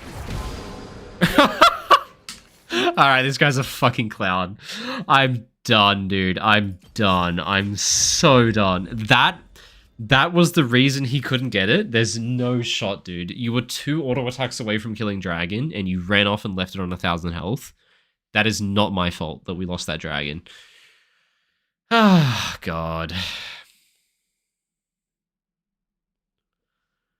How the fuck is that? Oh my god, dude. And the thing is, he went into a tangent and started abusing me because I suggested that, which it's one thing to like have an opinion that I suck. You can have an opinion that I suck. You can hate me. You can flame me if I do something wrong. But that can't be the catalyst of you flaming me. Oh, God. Any tips for a high diamond master mid-top player who wants to roll swap to support for fun? Recall fast is the biggest answer. Soon as anything's done, press B, get back on the map next sequence, you'll start to notice that if you're walking at a base before the enemy team, you can outroam them, you can outward them, you can set traps as they enter the map. Just recall fast. The few supports who are good pay the bill for those who are bad. 90% of support mains. Nice. Was salty after the Leona game, probably. I played well in the Leona game. What? What? Their support went 1 and 10, and I went 3, 5, and 21. I did heaps well in the Leona game. Is he the Hecarim? Who? He was the Zinzao. He was the Zinzao! And he was the Zinzao that went opposite objective every sequence. And then I suggested that he play towards the objective and towards the Fed side laner. And so he decided he hated me. It makes so much more sense now. It's the same guy. Okay. Okay, it's one of those. It's one of those. It's one of those. Oh my god. Look, like, I like to think I'm pretty nice, and I'm pretty nice to people in the sense that, like, if you don't know something, you're bad at it, that's fine. Or if you make a misplay, that's fine. Like, I'm the biggest advocate of just missing all of your spells and saying, well, I fucking suck, and then everyone going, it's okay, man, don't worry about it. We all suck sometimes. That's fine. But, like, at a certain point, running top lane when Atacon spawns in 10 seconds, and then saying that it's preposterous that you admit that that's bad. Like, that's just mind-boggling. Like, come on, dude. Alright, what we're going to do, guys, we're going to play something fun, because I played Leona and I played Braum, and those champions aren't fun. So what we're going to do is we're just going to pick Bard or Pike or Blitzcrank, something like that, and we're going to have a fucking good time. Maybe even Rakan. I want to play something with some mobility, because every fucking game, I feel like I'm moving in slow motion. And I don't have as much control of the game as I want. And the solution is to run fast. If I can run fast, I'll have way more impact, independent of the chaos of whatever the hell is happening.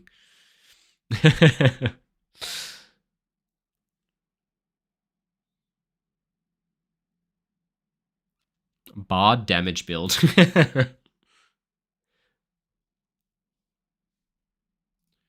God damn.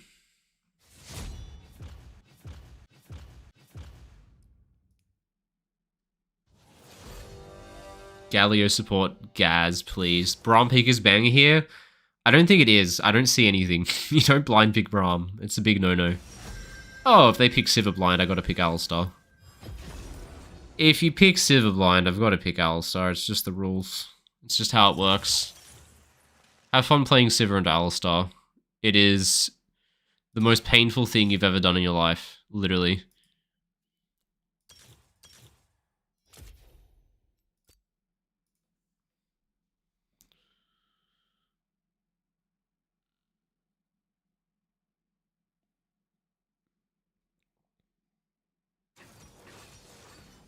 God, you guys are suggesting some preposterous champions.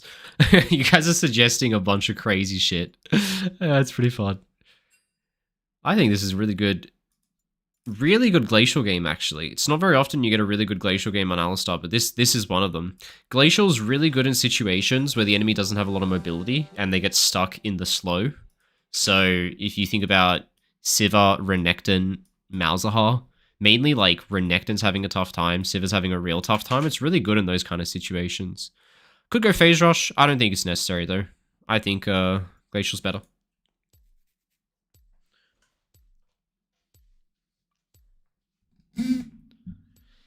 Well, this is a pretty weird bot lane, because Alistar shits on Sivir, but Bard's good into Alistar. So it's a little bit of a weird one. But then again, I just realized, wait. They just picked Sivir into Caitlyn. Enemy team picked Sivir into Caitlyn. The guy's half the auto attack range of Caitlyn. This matchup's unplayable for them, surely. You can't play Sivir into Caitlyn. Alright, my ADC's a Chad though. He took lethal tempo, so absolute Chad. What that means is that we have way more kill pressure in lane. But no sustain for him. But that's fine.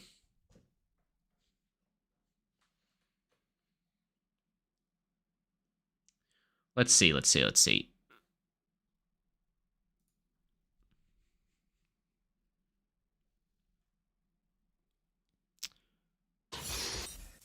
And this should be a game where it's actually really good to rush boots, because it shouldn't need too much combat power early. And we'll need boots anyway because I'm versing double ranged. Plus, I'm too tilted from the last few games where everything's happening around me and I can't join in because I don't have shoes, so I'm going to rush shoes. There you go. Thoughts on Spellbook, Alistar? It's fine. It just fills the slot of where you would take Phase Rush or Glacial in a situation where you can play for a bit of payoff because the lane's not too hard. So it's just another option to go for it. I think it's specifically good in situations where you want Ignite and Exhaust, is where it's usually the best.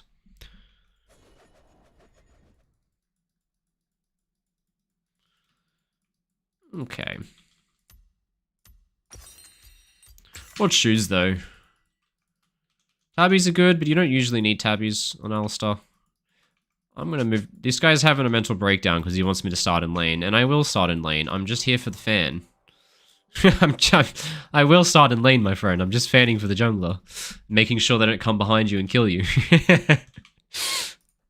But I can tell this guy has good laning fundamentals, because he knows he wants to start in middle bush with third bush warded, which is already better than most people. So I need to save my ward against early ganks. Zed always does a full clear, so we don't need to ward until after wave 3, maybe even wave 4. Oh, they have a cull. That guy is a psychopath for going cull, but fair play to him.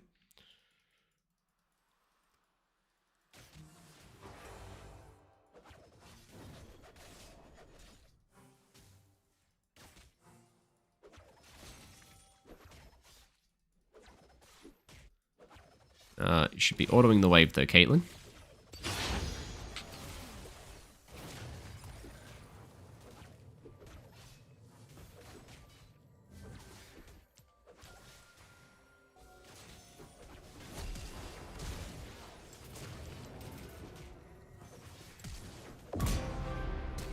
Why am I getting question mark pings? What more can I possibly do there?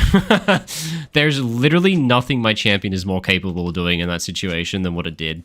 I'm sorry, but I can't play that any better. There's literally nothing more I can do.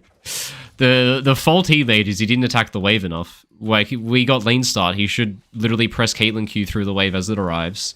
That should instantly guarantee push. Since we have a bigger wave, that means we have a lot of minions that we can stand inside of, which means they can't walk up and auto-attack us, which makes us far safer in the early levels, that they can't walk up and auto. The reason that I had to fight was because they walked up and autoed. Right? They could walk up and auto me because we weren't inside of a big wave. But if we weren't inside that wave, we would have been in a much better situation. Oh, well, you know. No, why are you fast pushing? Why are you fast pushing? He has no idea how to manage a wave. Why would you fast push? It's a cannon wave. They lose 4 minions if you just slow push. Alright. This guy has no idea what he's doing in terms of wave management. I'm gonna reset. I know crab spawning, but I'm just fucking... My fucking head hurts after watching that guy fast push that wave. I don't know what I'm looking at, man. Why did he fast push that wave? Like, if the logic is to have prio for crab, having a double stacked wave when it spawns is even better than having a single wave crash. There's literally no reason to fast push that. Oh, well, you know. Is what it is.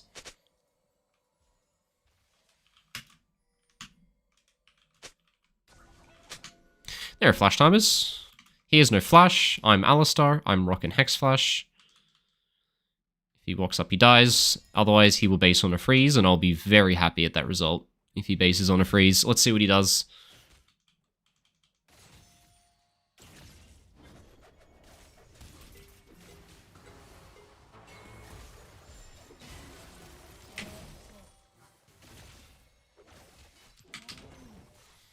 Yeah, you know, pretty awkward. I probably should have pressed Q instead of W. I thought he got the trap off quicker. Oh, shit.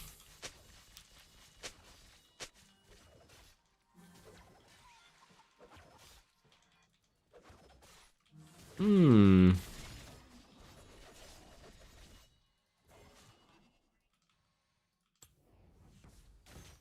I'm gonna hold my combo, and if they take tower aggro, I can combo whoever took tower aggro. But if I combo before they have aggro, then they can dive us. Very awkward situation.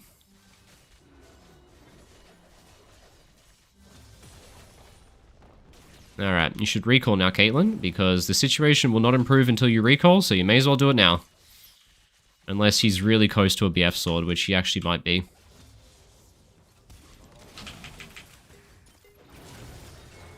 Well, I'm trying something, but the situation doesn't improve until we recall. And he's not recalling, so I'm trying something. Oh, God. The problem is, if he doesn't base on this wave, next wave's a cannon wave, and he can't base and drop a cannon wave, and so he has to stay for another wave. So basically, he's just losing tower damage for 3 waves straight until the enemy takes drag. Now the problem is that because he didn't base first, they get first recall, and if they get first recall, they get first move on the map, which gives them guaranteed prior, which gives them full vision and dragon, and a roam timer. So he didn't lose a wave in the end, but that was because the enemy chose prior over denying a wave. So now they get a move. I can match the roam, though, because I died, which is actually a big benefit of dying there, which is pretty funny. But they get prior to base, because they'll get to lane first. I can fuck with this guy and stop his recall to be annoying, though, which is pretty fun. There you go. How annoying am I? But Siva gets to lane first, and with getting to lane first, she gets prior, and with getting prior, Bard can roam since the wave is dead, and then with that, they can take vision and take dragon if they're good. They might just be AFK clearing, though, and none of this will matter. We'll see. Yep, there it is. They get bot prior because they got to lane first. Zed walks in, they take dragon, they get full bot side vision, and all we can do is sit here and trade a kill onto Renekton, which is never worth. So, we're in a terrible place macro-wise.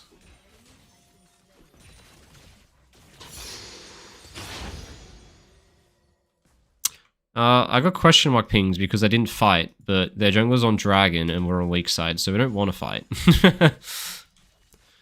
So, I'm not going to fight just because you want to, my friend.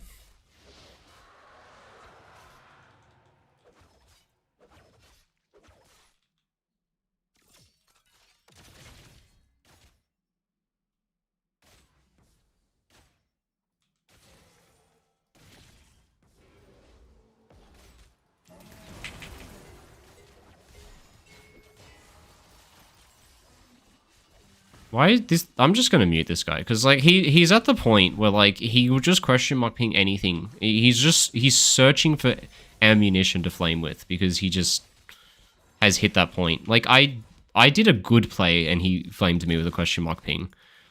All right, let's take this. That gives me support item upgrade. Now I can base. Now Bard is probably 7 or 8 seconds faster out of base to me since I don't actually need the recall. Here's the thing, right? He thinks I'm basing. And he will get out of base faster than me because he based faster than me. So instead of basing, I'm going to skip recall. And that'll mean I get first on map in a situation where he thinks that he's first on map. So kill the minions so they don't see me, please. Thank you. Now, based on the timing, they're not going to think I'm here yet. Now, that's obviously warded. Otherwise, they wouldn't wait around the corner like that. And they probably think I can't be here because if I based, I wouldn't be here in time.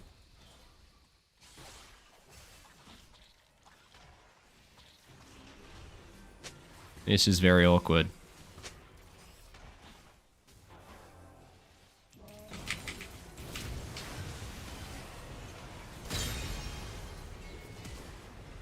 Really big stun there on the Renekton. Stopped him getting his combo off. Hey, big win.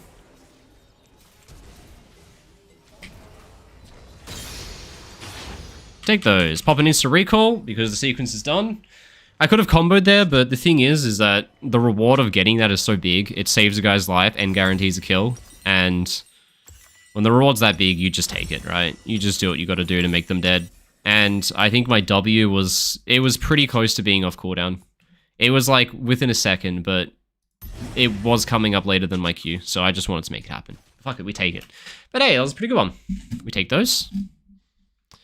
Now, Bard should be a pretty similar timing. He doesn't have boots, actually, so I should be slightly faster. So I'm going to hold wards, because they get mid-prior here, which means if I place my pink, they'll have a chance to clear it with prior.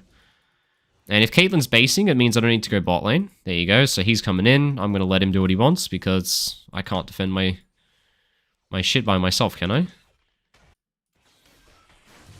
And now I can move in and put my pink down, now that my Azir is not answering the mid-wave. There we go. Since Bard is bot, that means the best play might be on the mid here.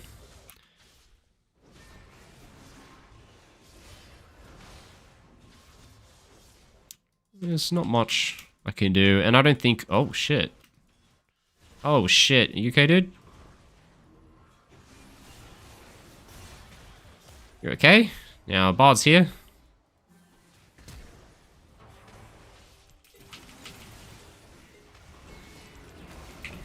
What is Bard doing? What the fuck is the entire enemy team doing? What are they doing? This is my tower. They're all dead. They're all dead. They're all dead. Go team. What the fuck? Did they realize that that's my tower?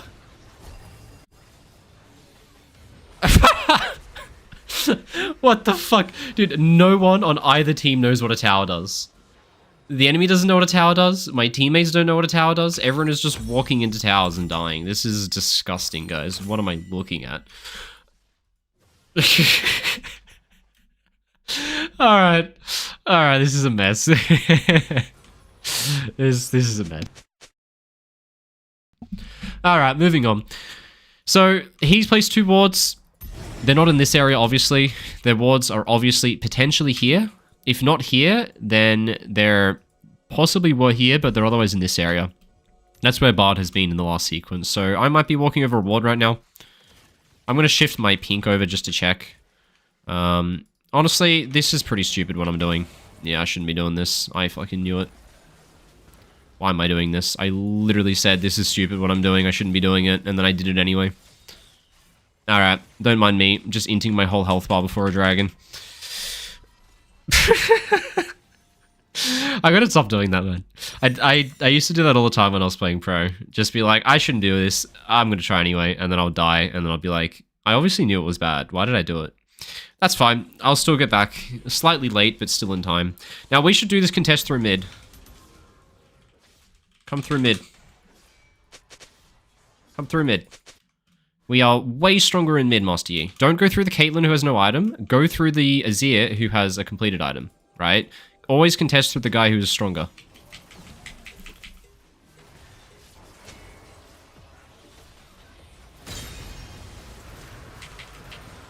What are we doing over in the Dragon Pit? Yi, do you know? I don't know why I went in. I just went in. I just went in. Well, shit. We dead.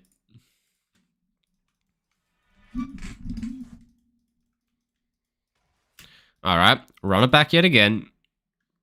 Now, we gotta abandon our Caitlyn because she's not very useful this game, so that's not an insult to the player. That's just a statement fact of the situation. I've got completed item and a half on half of my team, and Caitlyn doesn't have an item yet.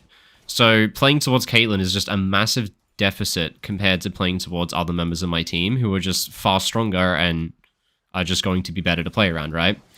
So we don't play around her, we play around the strongest members, which means when we do our contests, we're going to do them all through mid because mid is the strongest lane by a mile. There you go. Bard just donates half his health bar like I did last sequence. We're both memers, aren't we, my friend? And we should be able to transition into a dive here if Master Yi comes, but it seems like he's just sequencing camps in a full clear, so I guess he's doing what he's doing.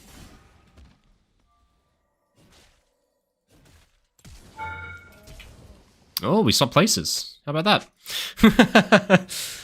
We swapped places. Now, Master Yi is playing the game at way too slow a pace. I'm over here trying to get first tower, and this guy's sequencing camps in a full clear at 14 minutes. My guy, we gotta fucking do something. They're gonna get bot tower eventually, so let's trade up for it rather than trading 2 jungle camps and a wolf camp. Right? We should be diving top. We should be ganking mid with a Azir ult. I probably should have stuck around top now that I have my ult up, because it is pretty easy to dive, but I got options everywhere. Alright, let's do it. Whoa, slow down, bud. Alright, you did it without me. Good for you. Well, the only place on the map something can happen now is mid, but to be honest, I think the sequence is just over, so it's time to recall. I imagine the enemy team's basing, and if they're basing, it means I'm basing, and I know Singe is basing, because he got a kill.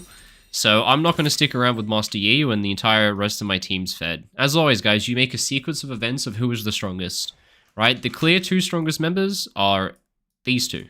These guys are discounted, so what we do is we sync up with those 2, And Syndra's basing and Azir is in base, which means I sync the recall with them. And if he wants to walk in an int, he can walk in an int. He's not really my problem. Turns out the Syndra's the guy inting. So I guess that means I'm stuck playing with Azir. I'll play off of Azir. Well, they can have the Rift Herald. We're not getting it. Let's just play for bot side. We'll flip it. They can have top tower. They can have Herald. That is just the result of us dying. It is what it is. And I'll instead trade it for bot side vision. And we can maybe make a play on the bot here. Make sure we get this bot tower. And we keep the control for their bot side and for the dragon that's coming up soon. If this guy tries to rotate through, he dies. But here we go. We can dive this. I'm Alistar. There we go, really good. And that gets him off the tower. If he walks back up to it, we'll kill him. He's not going to try, though. Very good. We take that trade.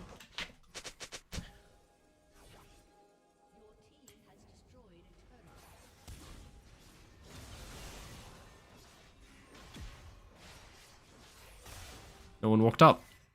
I was in range to combo and everyone left. That's fine. I'll just leave it. It's got 2 seconds left. This is good. We just hold control, boys. We're not getting the Herald anyway. I don't love recalling now, but I have a full item, and nothing's going to happen because they're just doing the neutral anyway. So I will just sync a recall because most likely nothing happens. And we'll head back out and play bot side. No wards bot side. Come. We trap. It's very easy to trap. Hopefully this guy expends TP off base, because if he doesn't, they'll get control of our bot side. Now, if the enemy's good, what they'll do is they'll charge top lane with a Rift Herald here. Now that they got that pick, they can. So we've got to answer it. If they charge top with the Rift Herald, then they can swing into Dragon after, and if we go to Dragon, we just lose our base. So, indeed, that is the play they were making. So, we just got to figure out what they're doing and match it. But people keep dying, and it's not making my job easy.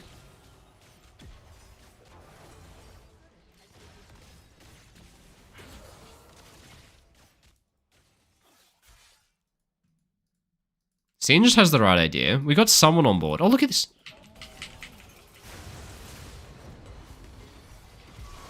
Huge. That guy's completely dead. We can keep going, boys. I thought Renekton's TP was Azir. I intentionally walked in because I thought Renekton's TP was Azir. Alright, I fucked it. Why did Azir not TP, by the way? He's literally trading 6 minions for anything else. It's so fucking hard to get anyone to go to a neutral. Please. Come. It's so easy. Guys. Please.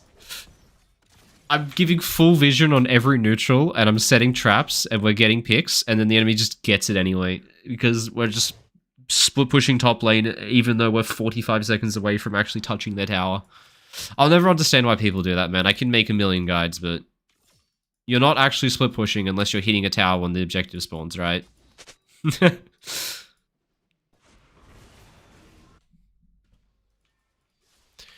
Alright, keep playing through Azir, keep playing through Singed. They're the two strong members. The Singed by far has the bigger brain, from what I've gathered, though.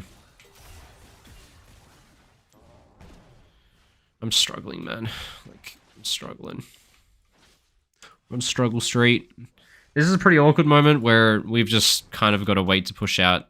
The problem here is that we fanned out to 3 lanes in a situation where the enemy was already on the map.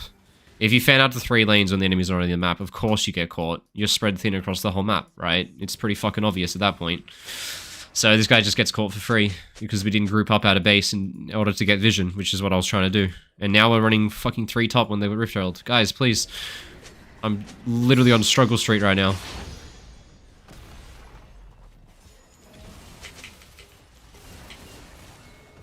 I'm just trying to keep him interested. Ah. Alright. It's doomed to lose. Oh, God, man. We're on Struggle Street. We are on an absolute Struggle Street sesh.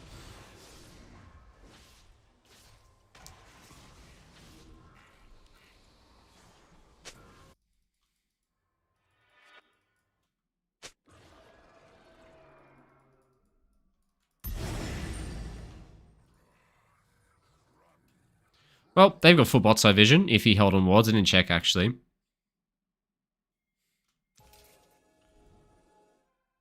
And we've got to check this because they can do it pretty fast. They don't have a jungler, though, so I don't think they are. But all we're going to do is make a good engage, and I think we win. We're strong enough that if we get a good engage, we win. Even though there is objective bounty on the towers, which, if there's objective bounty activated, that tells you that you're losing by a shit ton. So we're going to get these wards. These wards are pretty shit, but they're basically the wards I can get. They're the wards that will hopefully live. What is his ear doing? I can't fight the neutral if his ear doesn't come. He's waiting for death cap, that's fair. Well, Enemy is just bard portaling into us. They're just bard portaling in. And if we have people there, they just all die. But I don't know what the fuck we're doing. Guys, please.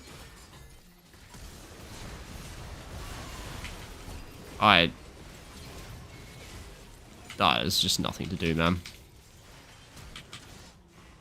It's just done. We can FF. I don't know what's happening this game. I went against what I said I should have done, guys. I said I would just insta-lock Pyke or Bard and have a good time, but I am not having a good time.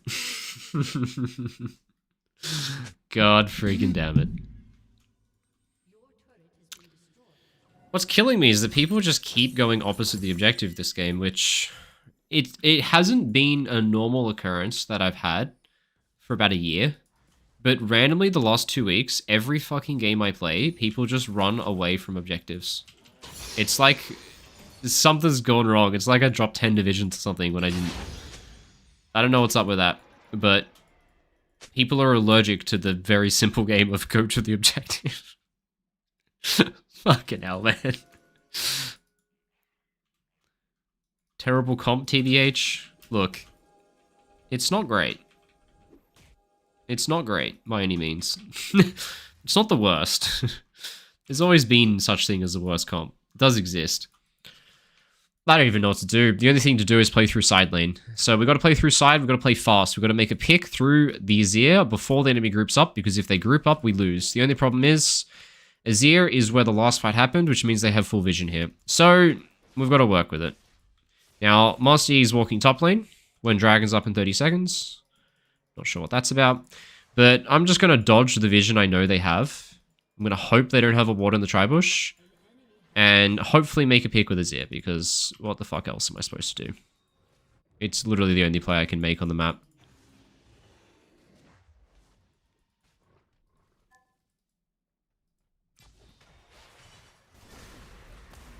I'm fucking coming, but I have no move speed. You're dead. Rip. And Master Yi's top lane when Dragon spawns, and I'm just gonna fucking die. Ah, it's so sad, man. It's literally Dragon Soul, my jungler's top. But, I mean, at this point, it's not because he's bad, it's because he's given up on life, right? In this case, it's because he's given up on life. It's not because he's bad. So, fair enough, you've got a bad mental, that's a different problem. But when you're trying your hardest to win the game and you're walking top lane when Dragon's up, that's just what, like, come on, dude. Well, can we get to the next game, boys? I want to get one good game on a fun champion where I get to run fast, because I'm currently in literal hell today. I'm in literal hell the last two. Like, every game I do, I'm finishing by doing this VOD review where I just blow my mind at the things people are doing. It's pretty fun, I will say. Hey. You guys know something fun about how much XP I got there? See how I got like 3 minions and gained half a level? It's because of catch-up XP. Which, yeah,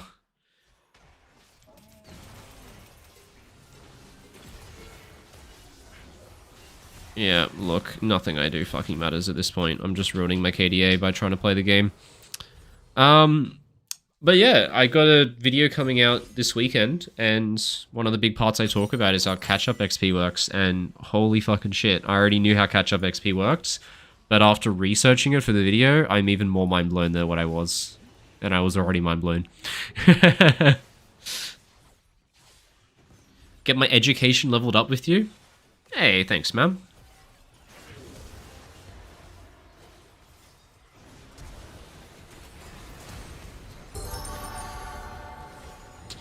You know, I didn't play well, guys. I didn't play well at all, and the bard gapped the fuck out of me. I'll very freely admit that, but I'll also say I didn't have much to work with.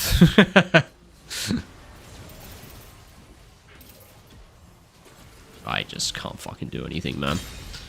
Yeah, I got an assist.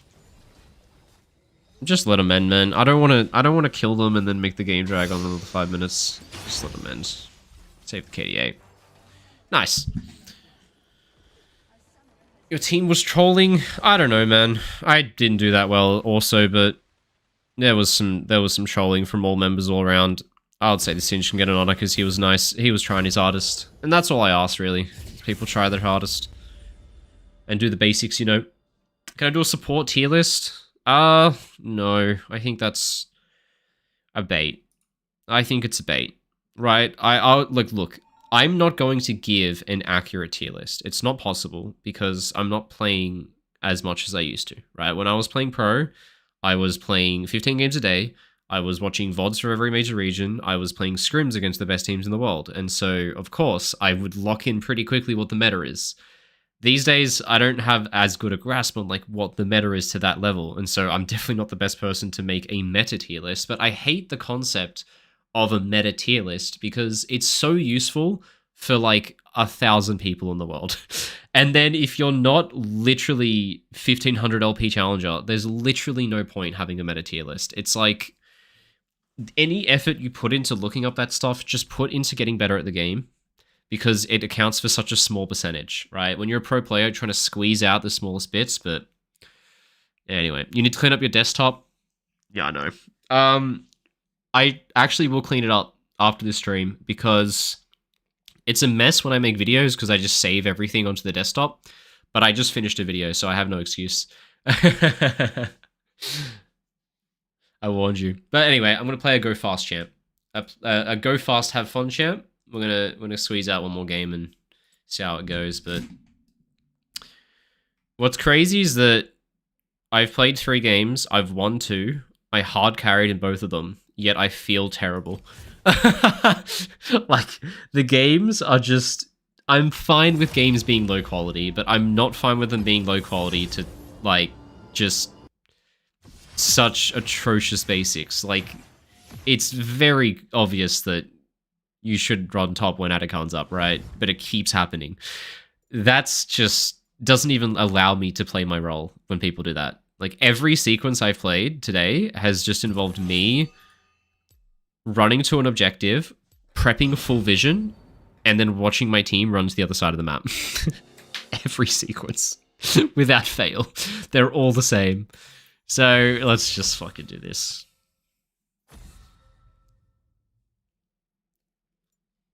I'm hoping that I get a good draft for something fun, though. We'll force it if we have to. Because I want some fun, even if I lose. Let's do it. Use pings. You think that's the issue? You think the issue is that in a 300 LP Master Tier game, when dragon spawning in 20 seconds, I need to tell my team that dragon spawning in 20 seconds? I think that advice is great, and I give it to people all the time, but at a certain point, you get to a high enough rank where you shouldn't have to do that. And I do. I do ping. Like, come on. Anyway. I just gotta crack some skulls, man. I think I just gotta punch some people in the head. Extract my brain a little bit, because I'm trying to brain too hard, and it's too low of a rank to use as much brain as I'm using. I'll never be master, I suck at pushing buttons. Yeah. What you gotta do then is get really good at, like, an auto battler, or, like, chess, or something. Like, just be really good at something where mechanics don't matter, which is fun. I think, like... Oh, dude, I'm actually slightly relieved in a sense to not be playing pro anymore because I love it, and I did love it, but having life at such an intensity all the time is a lot, and it's stressful. And then now just getting, like, to take a load off, it's like, oh, dude, I can't play a fun champion in this game. Look at the picks. Look at the champion picks, man. I can't play Pike Bard. I'm sorry, but it's just too int. I want to, but it would just instantly lose us the game. I can't. I have to pick Rakan. Rakan is still fun, so I'll still have a good time. But I can't pick a run fast, have fun champ. It would be too int. Let's do that. Why not? Alright, look at the draft. I have a mobile carry, very vulnerable. A mobile carry, very vulnerable. They have trying to kill my carry champs. Okay? My comp has no crowd control, and 2 are mobile carries that are very vulnerable. What happens if I pick Pyke? Yasuo dashes in and kills everyone because Pyke has no way of crowd controlling him. Same with Elise. You see the problem? I have to pick something that can peel, or has crowd control, because we have no engage and we have no peel and they have dive. It'd just be impossible. Like, we would just go 0-10 if I don't pick it. Am I versing Nidalee support? I'm versing fucking Nidalee. Or I'm versing Elise. I'm guessing it's Nidalee. People play it more often. It's one of the two. I should probably go Exhaust. It's really good against Rumble, Elise, Yasuo. It's good against everything. Alright, we'll rock these rooms. We'll rock the Cosmic, because if I'm taking Exhaust, it means that I need Cosmic Lucid Boots. And Flash is really good this game because they have 4 champions that are immobile. Not fully immobile, but there are a lot of mobile champs.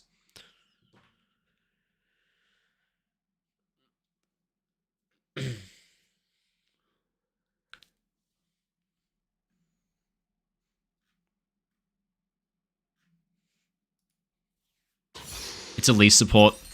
Shit. Wish I had bone plating. That's fine. I haven't... Believe this or not, I've somehow dodged every Elise support. I've never versed it. I only get Elise support in my games when I'm playing jungle. Somehow. For the past year, even though it's been like a thing, I've literally been jungle every single time that there's Elise support in my game, which is like... How lucky is that, by the way? So I've never actually laned against it. Which... crazy, but anyway...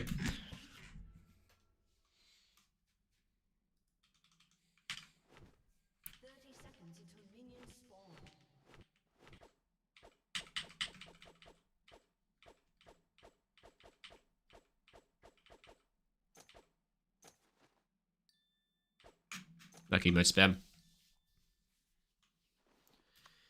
Glad I went Exhaust though, now that I know that Rumble is actually getting farm. So this game, the build is actually pretty easy. When you verse something like Rumble, a lot of AoE damage, what you do is you literally just build everything that is a giant circle. These 2 items.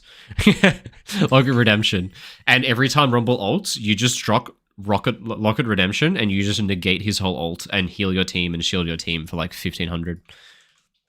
And that's your whole game.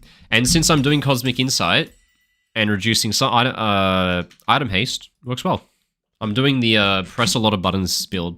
I always have exhaust plus champion buttons plus active items. My brain's gonna hurt, but we'll make it happen, team. Alright, so main thing, I don't want to give this guy free electrocute procs. Let's take push, jungler's piling down, which means push is good. Push is always good, but it's even better when your jungler's piling down. And I think he starts Cocoon, right? I think you start Cocoon on Elise support.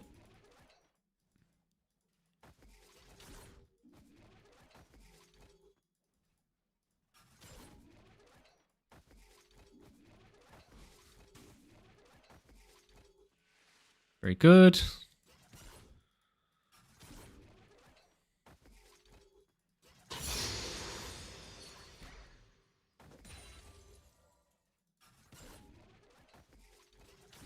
Nice.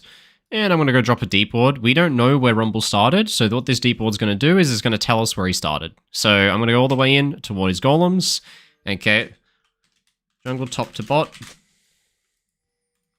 Ping it out for my team, tell them in chat so they know. So now that we know that both junglers are piling down, what it means is that Crab is going to be contested, which means we need to play to retake push so that we have prio for the Crab. Makes sense.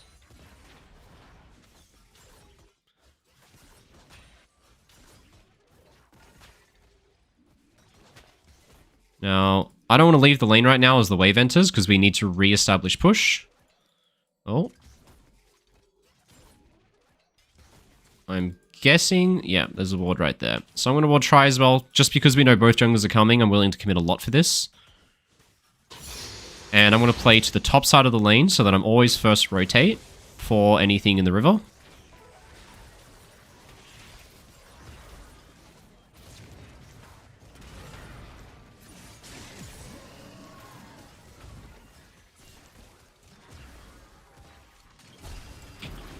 Big exhaust, but he just walked in and stood there and died. What the fuck? Why did Fiddlesticks walk in, stand still, and just die? What the fuck? Phileas has a really good question there. Good exhaust, though. That exhaust was huge. It just didn't matter because the guy was taking 50 billion damage. We triple kill that if we hit... What? I don't know what he's talking about. Alright, let's kill this wave and get a reset in, if they allow us. First recall is really good, because it gives you move on the map. Aphelios obviously recognized this. I think I've got a good ADC this game, guys. Because he definitely recognizes what to do. Like, he hit the wave level 1, now he's taking push. Turns out that they actually matched our recall, which was smart by them.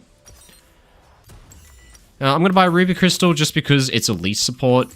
Like, realistically... She does one thing, and that's burst you, and she has to win in the early levels, and they're already up a kill with double buffs, so I have to build combat stats. Otherwise, I'm going to be in for a world of trouble. She's top lane. Huh. Can't say I expected the Elise support to be top lane, but this does give us a nice opening.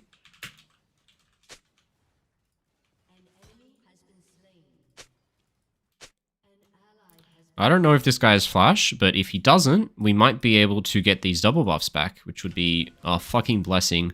I don't think Elise should have gone top when the ADC's wave was pushing away and we have purple gun. Okay, that's his flash. He did have flash, sadly. Not anymore. Yeah, I think their Elise is inting. They're really far ahead, and the guy walked top lane and just left his ADC to net no use out of the double buffs.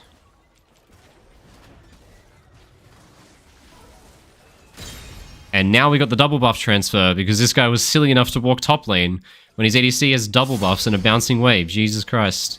Alright, well, their support has entered the entire game, so happy for us. I'm going to speed up my recall as much as I can. Philio should be fine to get that in. Really good. And since I see where Elise is, I can probably roam out of base here and go get some shit done. I don't need to babysit my ADC when the enemy ADC is dead, so we move on. We head on the map for next sequence. Beautiful.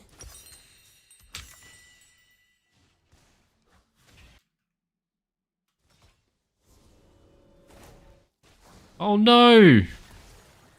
Did he just guess? Like, I think he just guessed that he was there. What a shame. Well, he can't get dived, and he should be fine 2v1 under the tower, so I can walk mid here. Oh my god, what did I just do?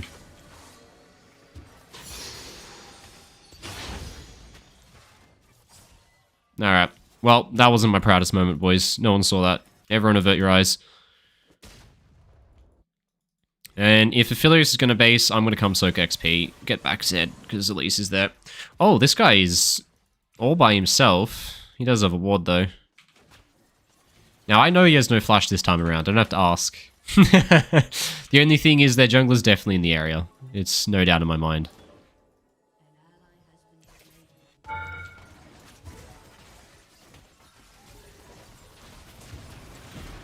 I fucking knew it. I didn't want to go for it. But I fucking went for it anyway. Because I'm doing the thing again where I know what to do and I don't do it. I fucking knew. I literally said their jungler's in the area. I'm tracking him. I know exactly where he is and I fucking do it anyway. It's one of those again, boys. It's one of those. Trust your gut. It's not even a gut feeling. I know it. I'm tracking him. I know the timers. I know all the clear timers. I have them memorized. And so I knew that he finished his top side. And I knew that he was on his bot side, probably finishing them. And I fucking went in anyway. It was too juicy. I knew I could get the knock up. And I knew he had no flash. So it just feels so good. You okay, Fiddlesticks? You don't look too good, my friend. Oh my god. That guy hit the Kobe Bryant cocoon. The fucking Kobe Bryant cocoon of all time. Could have hopped away so we didn't get the repel sooner, maybe, but... Oh well, I did my best to help. Oh, that's watered. Now we know. I need to get vision here, Aphelios, so please don't try and play up and kill yourself.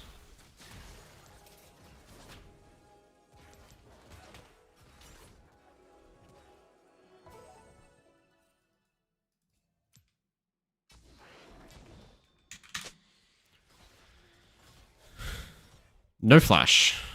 No flash 80 carry.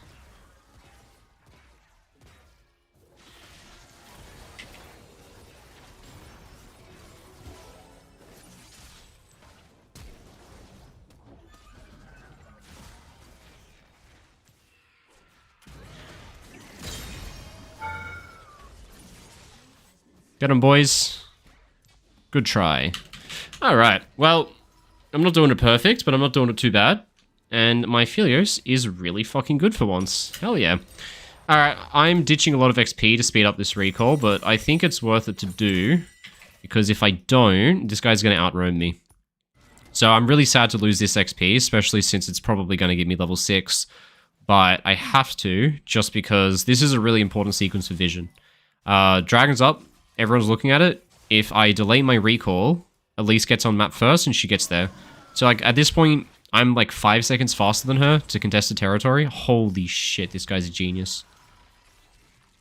He's the best player in the world. Anyway. Oh my god. Well, anyway, I can track rewards. He put one in the pit or tri-bush, one of the two. And I can track him for what he does with the rest of them. And if I know where he put his wards, makes my life a lot easier. I know where to clear. Alright, so I know where all 3 of his wards are. One's in Tribush or Dragon Pit. I think it's in Dragon Pit, actually. And the other 2 wards are pinged out. And that's not something I would have had if I stayed to get XP from that wave. So, you know. I think it's more important that I track his ward placement.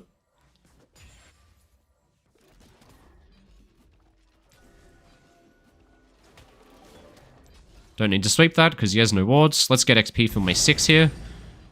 I need to soak XP for 6. I need to soak. Here we go. Give me this. Oh, so close, man. That's so unlucky that I'm that close.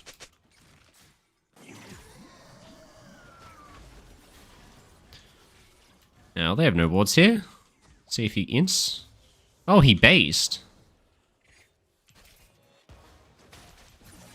If I was 6, he would have died. I'm 1 XP away. If I was 6, he dies because I can ult him. It's so fucking close. It's so sad.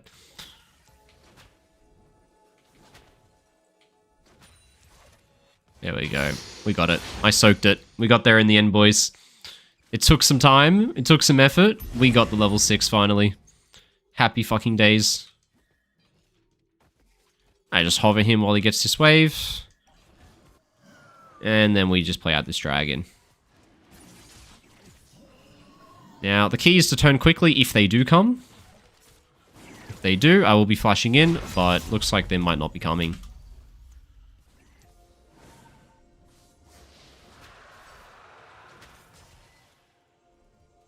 I like the look of bot lane. I'd much rather play through bot than through mid, and they're doing some crazy stuff here. If they don't have Rumble in this tri-bush, I think they're just dead. They look pretty dead to me.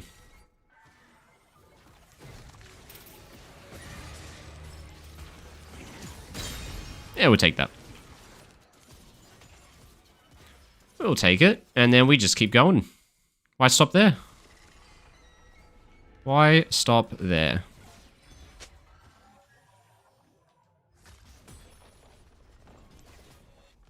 I got him. What? Why did you just let him walk off? Why did he just let him walk away? What the fuck?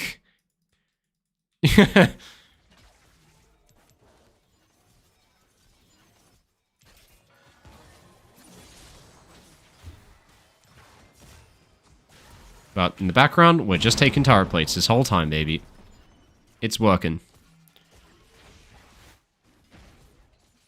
Hey, we're getting heaps here. I think this sequence might be done. Yeah, you got 2k gold, so he's going to stay and take the wave. While he does that, I'm just going to channel my recall. And he won't need me to babysit him through recalling. He can recall by himself. I'm so fucking sad. He doesn't have a ward in that bush. He just guessed it. Well, if the enemy wants to die, I will oblige them.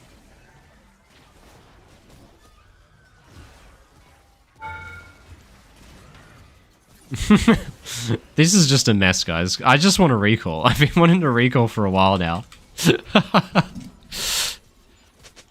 I can just recall. I can get on map first. I would be very happy. I cancelled it because these guys are making me think something's going to happen, but... Alright, fuck it. We're being stupid.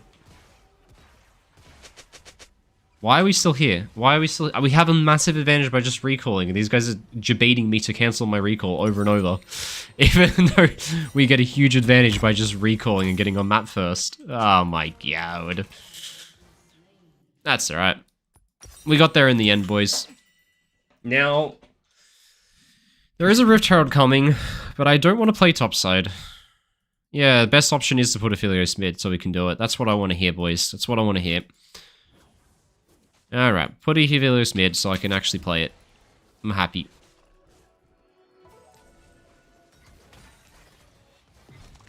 Holy shit. What? Oh my god, he's a griefer. Dude, why is he jumping in? What the fuck? It's got unlucky because he didn't get the fear, but there's no follow-up, man. It's not a brain play, that's for sure. Now, they definitely have more people mid because we've got a guy dead, and that top wave's pushed in so far that they're guaranteed to have someone moving in. Oh, here we go. They don't, actually. Uh-oh.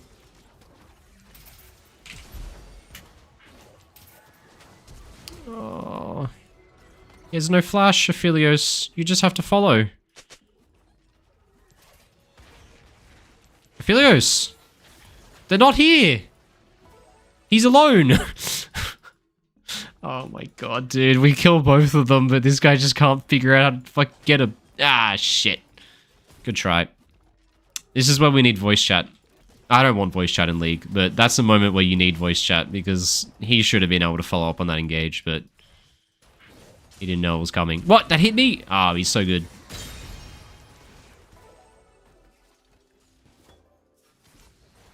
Oh.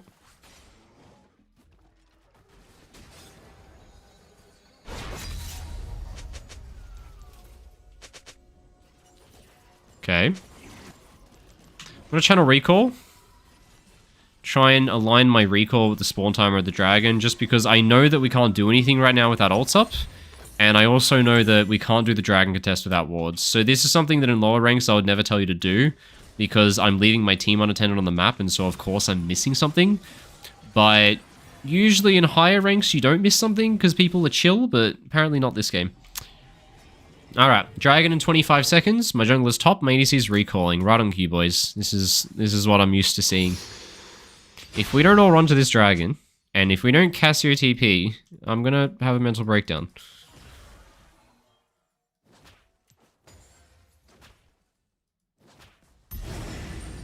Guys, it's a bit fucking late to get to the dragon. It spawns in 4 seconds. I don't think we can show up to the dragon 4 seconds before it spawns and say that we're on time. My whole team is just in base, and Cassiopeia is walking top lane.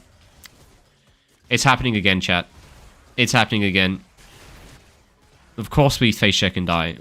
Also, why are we contesting through the jungle and not through mid? It's so hard, man. It's so hard to get people to be human around neutral objectives.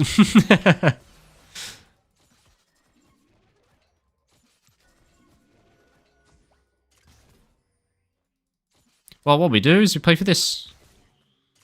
We get the mid wave, and then we commit fully top, and we trade for 2 towers. Here we go. Come with me, Aphelios. Mind control this guy into following me, and we can fully commit and go for 2 towers. If they fuck around bot side and they don't reset, we can take goddamn everything. So, it depends what they do. Here we go. Kill this guy. Can't do this. This is wave to wave macro, boys.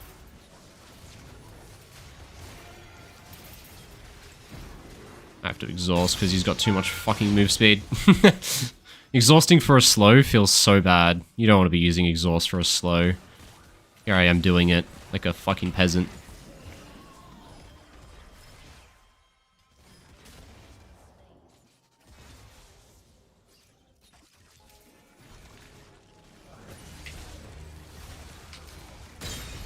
There you go, fight's over, press B. Oh, boys. People listened to my macro and we instantly won the game. How about that? Alright, bad news. Okay, good news, we killed the entire enemy team. Bad news, neutral objective is spawning.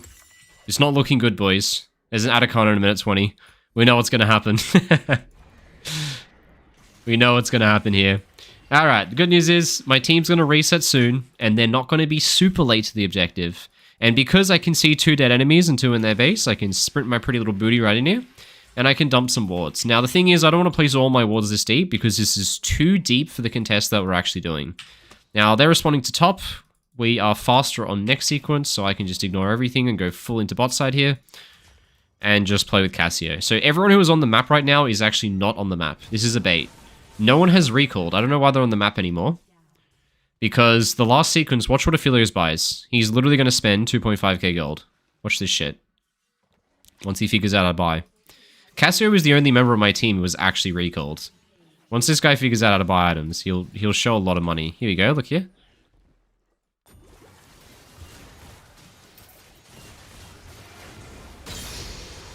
There we go. Recalled, recalled, dead so recalled. Look what Aphelios just bought. An entire Mortal Reminder. That's like, what, 3k gold? The guy had 3k gold. No one on my team was actually on the map. Cassio is the only person who recalled. So, I'm not going to them because they're not on the map yet. They're actually fake on the map. They're on the previous sequence, if that makes sense. While Cassio and me are on the next sequence because we actually have recalled. But it's happening again, guys. Like, this Atacon spawned 30 seconds ago. Why are we only now just arriving to it? Because we fucked around with 3k gold in our inventories? I don't know. Apparently. So, fuck. It's happening again, boys. People are playing the game in such a weird way.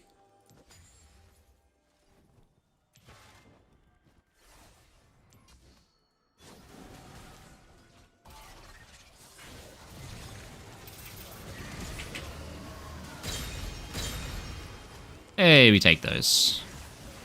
And in the end, the thing that made us win the Atacon fight was the vision. It was the fucking massive vision gap that we had. I'd been trying to mind control my team to come play around for the last fucking 2 minutes. Alright, we got there in the end. We got him, we got him. Alright, now we pop a B. Now here's the thing, who was in that fight? These 3 people. Those 3 people got 4 kills, so they're going to reset. Aphelios was not in the fight. Aphelios is fresh off base. Aphelios is not going to reset. So, while these people are on the previous sequence, Aphelios is actually on the next sequence because he doesn't need to recall like everyone else does. Which means I'm now going to go sync up with Aphelios and go babysit his pretty little ass. Come on, boy. Let's go. Now, it appears that my team's doing the thing where they're overstaying. I know we don't want to fight here because I know Zed has 2k gold. He's going to get caught while holding 2k gold again. I just can't at this point, guys. It's... These both, they haven't recalled. We got 4 kills and they haven't recalled. Like, what? Large Rod. We got a whole fucking Large Rod. Okay, watch Zed's items. He goes from Pickaxe, Tunneler. What does he buy? After Pickaxe, Tunneler. This is going to be too painful. Full item plus longsword. Guy had 2k gold. The guy had fucking 2k gold. They're all overstaying and dying with dragons in 20 seconds. My whole team is dead and Aphelios is basing. Aphelios base is fair because his team's dead anyway. But look at how much time I spend just standing here. You guys see how much time I spend just standing still? It's because I'm in the correct place. I'm just waiting for my team to catch up because they fucking entered their recalls. Like, look at this. I've been standing at Dragon for 45 seconds straight. How the hell are we face-checking them at Dragon? We shouldn't face-check them at Dragon, they should face-check us.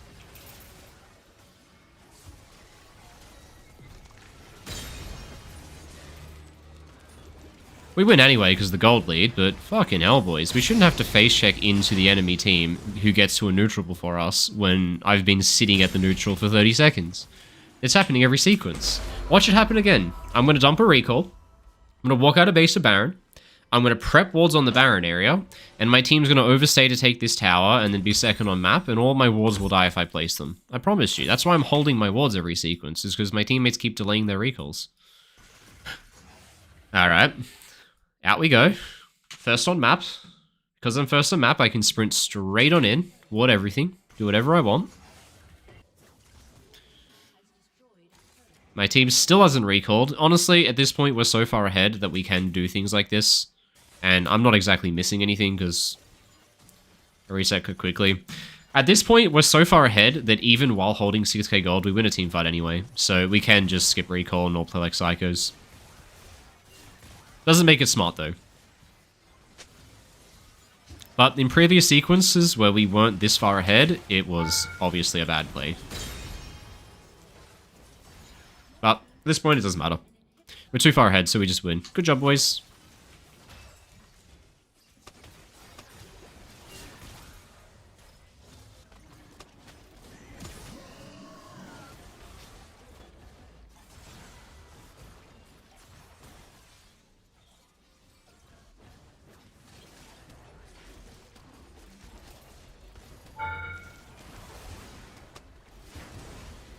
Okay. This guy just fucking sent it.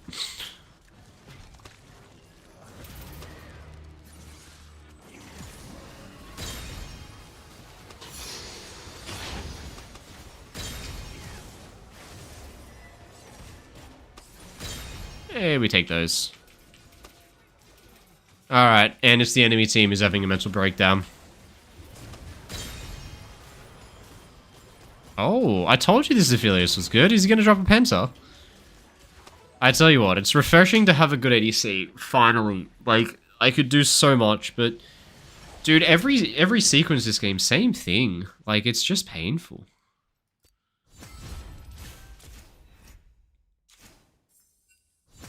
God. We're gonna watch some of these back, because you'll see what I mean, right? Like, you'll just see that I'm getting to things, and then I'm just waiting for upwards of a minute sometimes, just because my team is so slow to do anything, and as a support, you can't do anything by yourself. Every sequence is kind of the same. Look, I delayed my recall here because I got baited to, which is pretty fun. It's all fine. Here we go. We, like, get some kills. We are taking a neutral, so I pop a recall. I'm running out of base to go bot side for the dragon. And my fiddlesticks, at the point where I get to river, is literally recalling top lane. And so the enemy is just like getting bot side, getting vision, pushing in bot, pushing in mid. We're losing the entire map state. And now we have to face check into dragon because we just went top lane. Even though dragon was spawning in 30 seconds and delayed our recall. And so now we get picked going into dragon and we have to give it, which just completely sucks. The one good sequence is this one, where I called a macro play and we got a really good play. But then as soon as it's done, right, we just recall. Like, there's an Atacon in a minute 30, but instead of recalling, everyone cancels recall. And like, okay, that's fine. Recall now. Like, I get that you shouldn't have to... You can't recall as fast as support. You've got to take towers, right? So, like, recall now. We got the top tower. We can't get any more. Look at the gold. 3.2k gold. 1.41. We can't get any more, so reset. But they just get caught up in some absolute bullshit. And, like, look at what I'm doing. I arrive bot at 19 minutes, and I just sit here. And if it wasn't for Cassiopeia being sensible and recalling, I wouldn't be doing anything. But I got here at 19 minutes, and I'm sitting here. It's 20 minutes right now. I've been here for a minute. My wards are half expired, and my team still isn't on the map yet. I'm just sitting here. And it takes my team a minute 20 to get to the Atacon from the point where I got there. And they shouldn't get there at the same time, but they shouldn't be a minute and a half slower than me. And the only reason we win this fight is because the enemy can't see anything, because the vision control is so OP. And then the exact same thing happens. Like, reset. And Zed's got 1.4k gold. Phileas has got 1.3k gold. Fiddlesticks has got 1.1k gold. Dragon's in 60 seconds, and no one has recalled. And so they're all dicking around with 2k gold. And Dragon is 40 seconds away from spawning, and this guy's literally rocking 1.5k gold. And so one guy's dead and one guy's recalling. And so I'm, again, just sitting here. I'm just standing here, just waiting. I'm like, I can't place wards. If I place wards, they'll get cleared. And so I'm just holding my wards, and now we have to face check the dragon. There's no universe we should get there second. Oh, it's torture. It's torture, chat. What can you do? All right, well, we won anyway. We take it. That's enough. I'm brain is fried. It hurts too much. It just hurts my brain too much today. I need to get a better round of games where it's not hurting as much, so I'm going to probably call it quits there and finish up for the day, guys, but hopefully you were entertained by my torture. Thanks for watching, guys. I'll leave it there. Have a good one. I'll catch you guys next stream. I might do a stream on Friday. I'll see how I feel, but otherwise we'll leave it there. Good luck, good luck. You're entertained? It's good to hear. Peace out, guys.